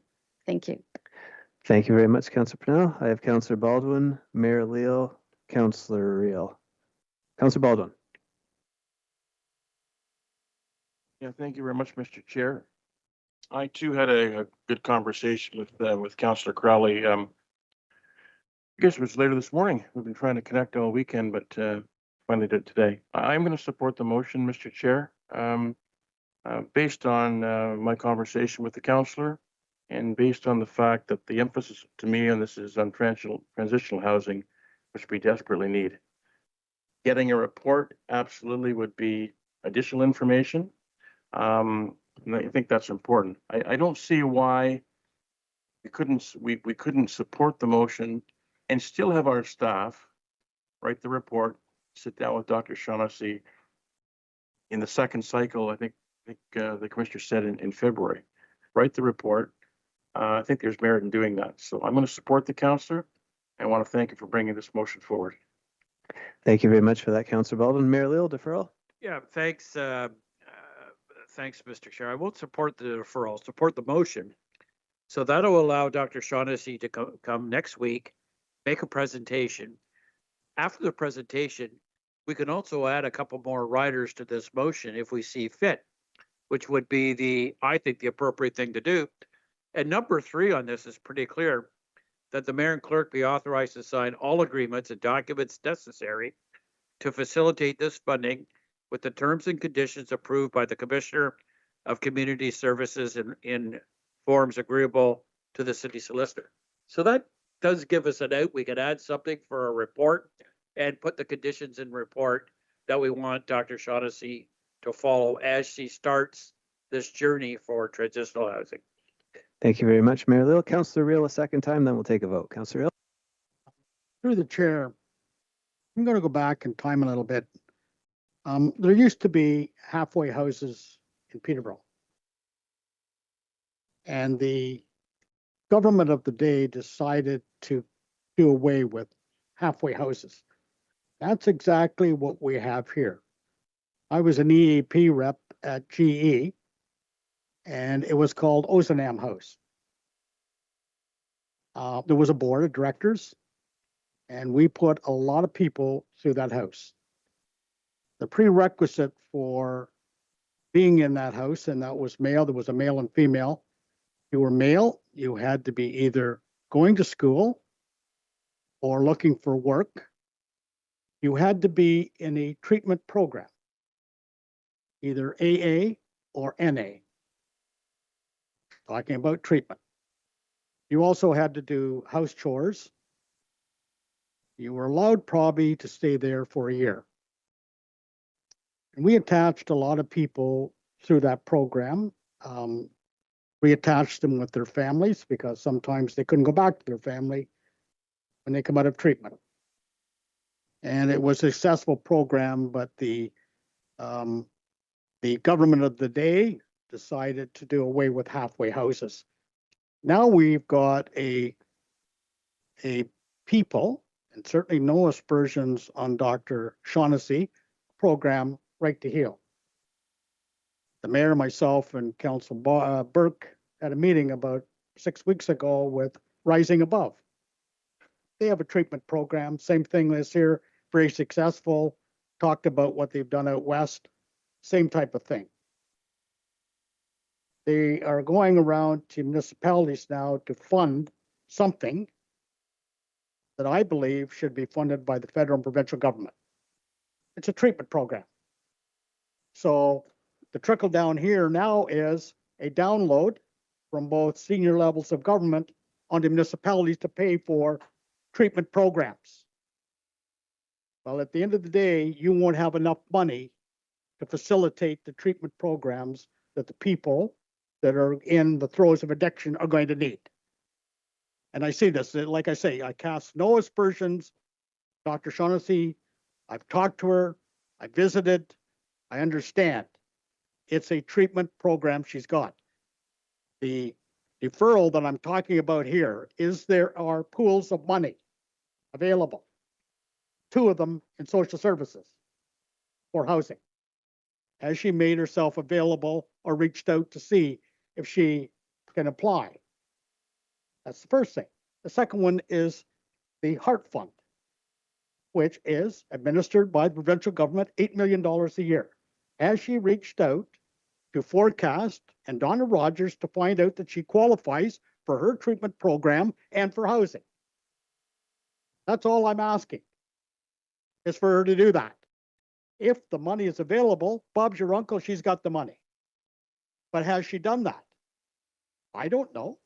Has she been pushed back? I have no idea. But now, if we're at the end of the trail, and there's going to be a lot more of these groups coming, and we have, like I said, in the last couple of months here, we've had 2 or 3 of them come to us, looking for funding, looking to partner with the city. If you want to get into the treatment program, you won't have the budget to do it because there's a huge need. But I think this is a federal and provincial responsibility, not the municipalities. That's why I brought this motion forward, to see if Dr. Shaughnessy could apply to these funds that are available right now in our social service department and provincial funding on the Heart Fund. Pretty simple. Thank you very much, Councillor Reel. Councillor Parnell, third and final on the deferral.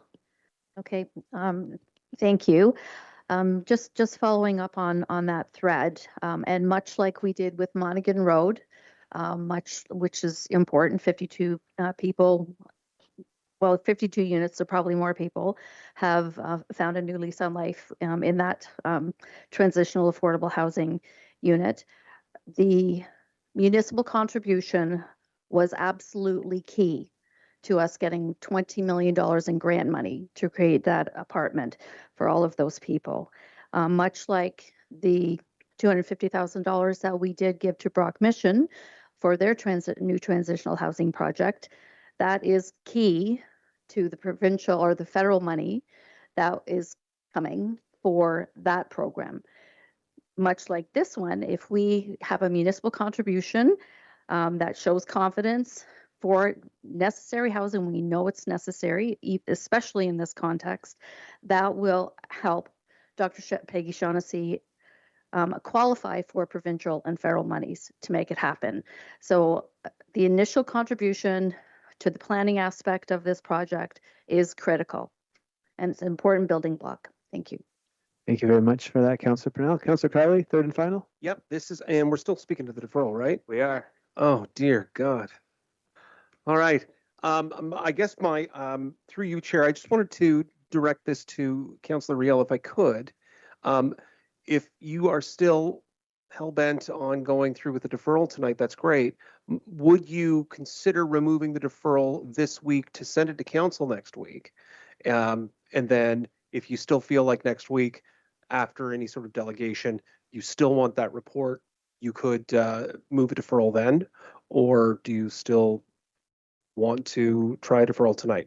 I am fine with either decision you make. I'm just asking a question.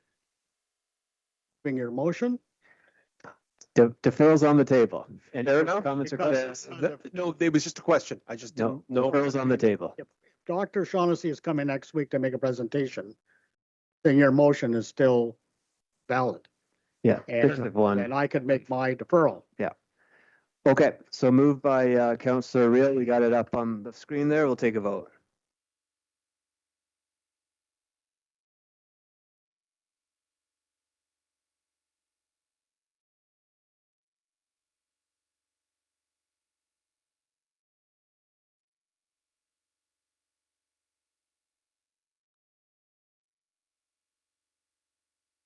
No, we're voting on the deferral. Yes.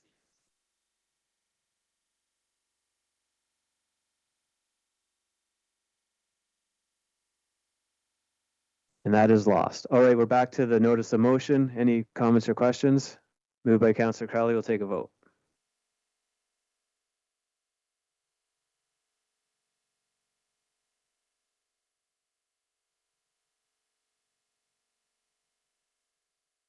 And that is carried. All right, our last notice of motion, Mayor Leal. Thanks very much, Mr. Chair. Over the last couple months, I've had the opportunity to meet with a multitude of seniors groups in the city of Peterborough. And one question that I posed to them, and it's always great because you have wonderful conversations, is what is one of the barriers that you have in terms of staying in your home for a longer period of time? Unanimously, they said snow removal. You know, when the last couple of winters we've had a lot of snow, and particularly the last couple of weeks, it's the real windrows when they get their driveways plowed in. Last Thursday, I had, along with our director of development, had the opportunity to meet with the Mayor of Clarington, Adrian Foster, and Councillor Anderson. We were there on an economic development mission, talking on how we might forge partnerships in the areas of defense and nuclear energy. But it didn't come up that Clarington happens to have a program. Interesting, in Clarington, they don't plow sidewalks. Peterborough still remains one of the few municipalities of the 444 in Ontario that plows sidewalks. So they have a fairly straightforward, innovative program in Clarington. It costs, it's an application program. Everybody has an interest in the game. In Clarington for the 2025-2026 winter season, the cost was $105.99, HST included. But they do have some criteria. You have to be 65 years or older and have no able-bodied people under the age of 65 living in their home. Proof of age must be provided. Have a disability certified by a licensed medical doctor and have no able-bodied people under the age of 65 living in their home. A doctor's certificate must be provided specifying the applicant's inability to clear snow. And applicants with a temporary disability must provide a doctor's certificate for each enrollment year. You must occupy a single-family dwelling in an urban residential area that fronts on a municipal street. So this is a pretty innovative program. So I did take the opportunity. I must say, Mr. Chair, one of my favorite seniors in Peterborough is Ingrid Buck. Ingrid Buck is 87 years old. I've always admired Ingrid because she's a very active senior, plays bridge, goes to Activity Haven, gets out once in a while for a meal. And she's a financial budgeting whiz. She knows every dollar that's being spent in her budget. But at 87 years old, Ingrid has severe arthritis in both of her wrists. So she no longer can shovel those windrows and throw them into the banks beside. So my motion, Mr. Chair, is we'll take a look around and see what programs might be available. But I think the Clarington program would be one, and we'll have Mr. Commissioner Semenowski investigate it further. May have applicability to Peterborough, and everybody has an interest in the game. Thank you, Mr. Chair. Thank you very much for that, Mayor Lill. So speakers to the notice of motion, Councillor Hickey and Councillor Burke. Councillor Hickey. Thank you very much, Mr. Chair. I'm going to take you back to 2014. Rookie councillor, my second meeting, shot down in flames, and it's the same thing. I totally supported this years ago, whether it's windrowers coming up with a program, and Ingrid, if for no other reason, trust me, you want to do this program or she'll start calling you, and she usually gets what she wants. But what's Peterborough known for? The lakes and seniors, and we see it, all of us deal with it in every ward that we're in, and anything we can do to help that's a reasonable cost, to me, that seems reasonable. I certainly support it, Your Worship. When you were at Queen's Park, you must have been watching that meeting that I did in 2014. Thank you. Thank you very much, Councillor Hickey. Councillor Burke. Thank you, Chair Beamer, and appreciate the opportunity to speak about snow removal. I've been getting a lot of calls about snow removal with the weather we've had, and you know, I think that whatever expectations the public has, you have to consider the impacts of having a status quo budget for municipal operations year after year. We are working to the best of our ability within our capacity. I remember my first budget on council, a month in, hearing from Cassandra Babcock about the need for more support on that end for frontline workers. That's a discussion for another time.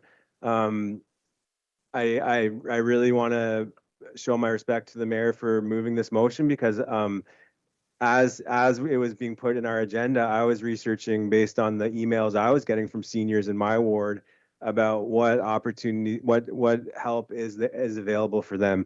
And you know, Brampton, Hamilton, Waterloo, St. Catharines, Mississauga, Ottawa, and more Ontario municipalities, they have subsidy programs to help with this. I know on our street we have many seniors that really struggled with the snow, and you know, everyone's out there helping them dig out. So I support the motion. I just like to say publicly, because we've all seen those reels.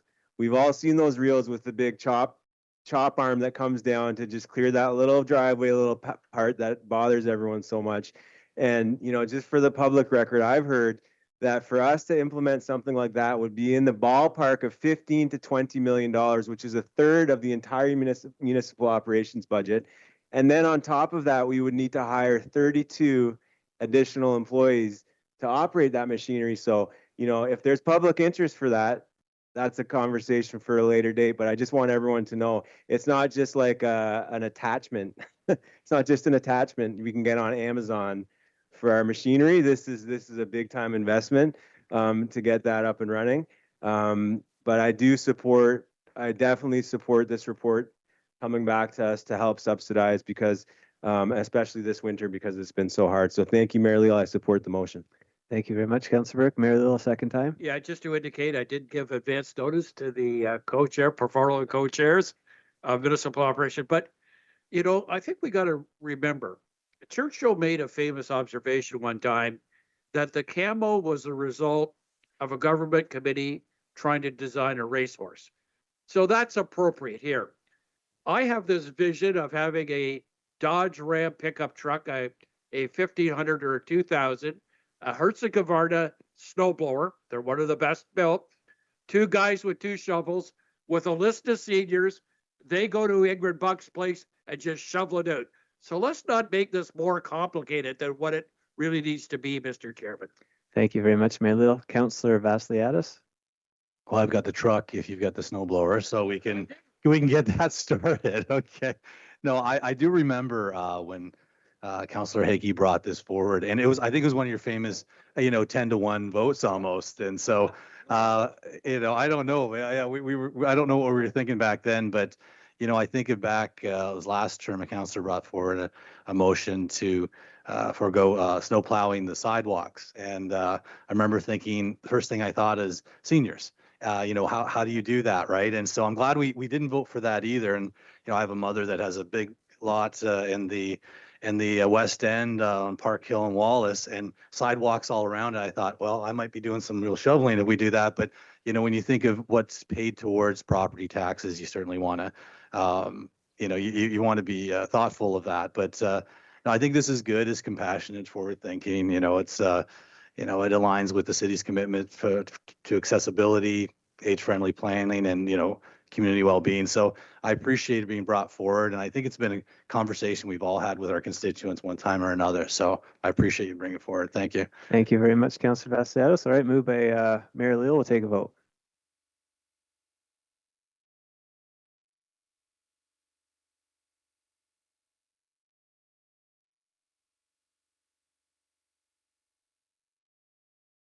And that is carried. All right, other business, Councillor Parnell.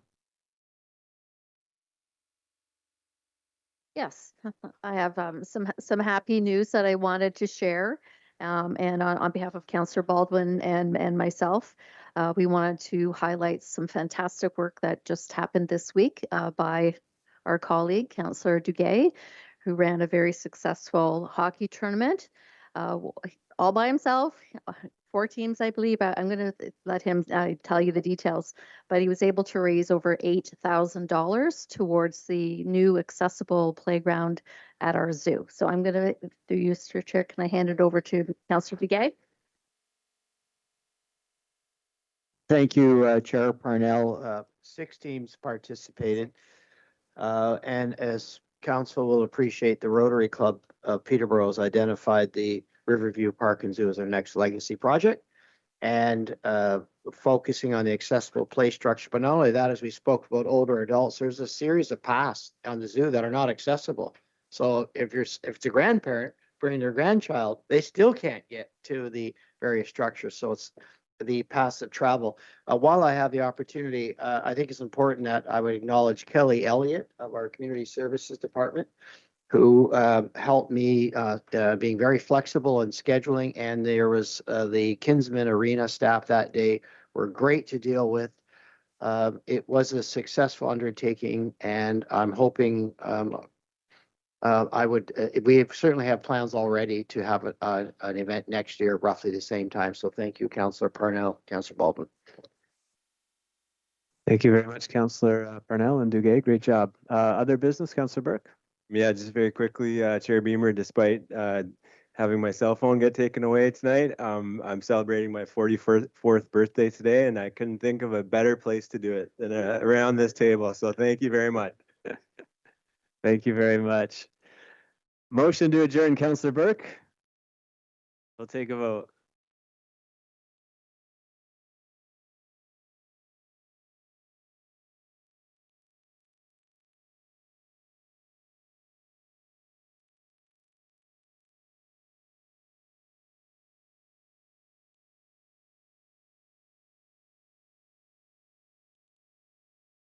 And that is carried. Thank you, everyone. Thank you, staff. Thank you, community. Have a good week.